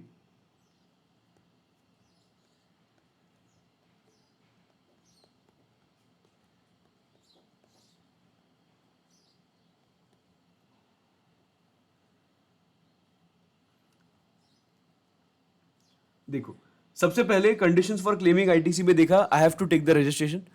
दूसरा देखा कि अगर मुझे आईटीसी चाहिए तो I should use that those goods और इनपुट सर्विसेज और इनपुट्स और इनपुट सर्विसेज और capital goods for business purpose, बराबर। I should maintain the stock of invoices, ये डेबिट नोट क्रेडिट नोट नहीं आएगा ऑफकोर्स। उसके बाद एनी अदर डॉक्यूमेंट, ठीक है। उसके बाद आई should actually receive the goods, correct है, रिसीव हुआ तो ही मुझे आईटीसी मिलेगा। बट इसका एक्सेप्शन है, that is bill to ship to model. Bill to ship to model में क्या होता है, मेरे डायरेक्शन पे, मैं रेसिपिएंट हूँ, मेरे डायरेक्शन पे मैं सप्लायर को बोल रहा हूँ सप्लायर मुझे मत दे delivery, please give the delivery to the third person. So bill तो मेरे पे हो रहा है पर शिप किसी और पे हो रहा है। So even though I have not received the goods but still I will be able to claim the ITC of that, correct. उसके बाद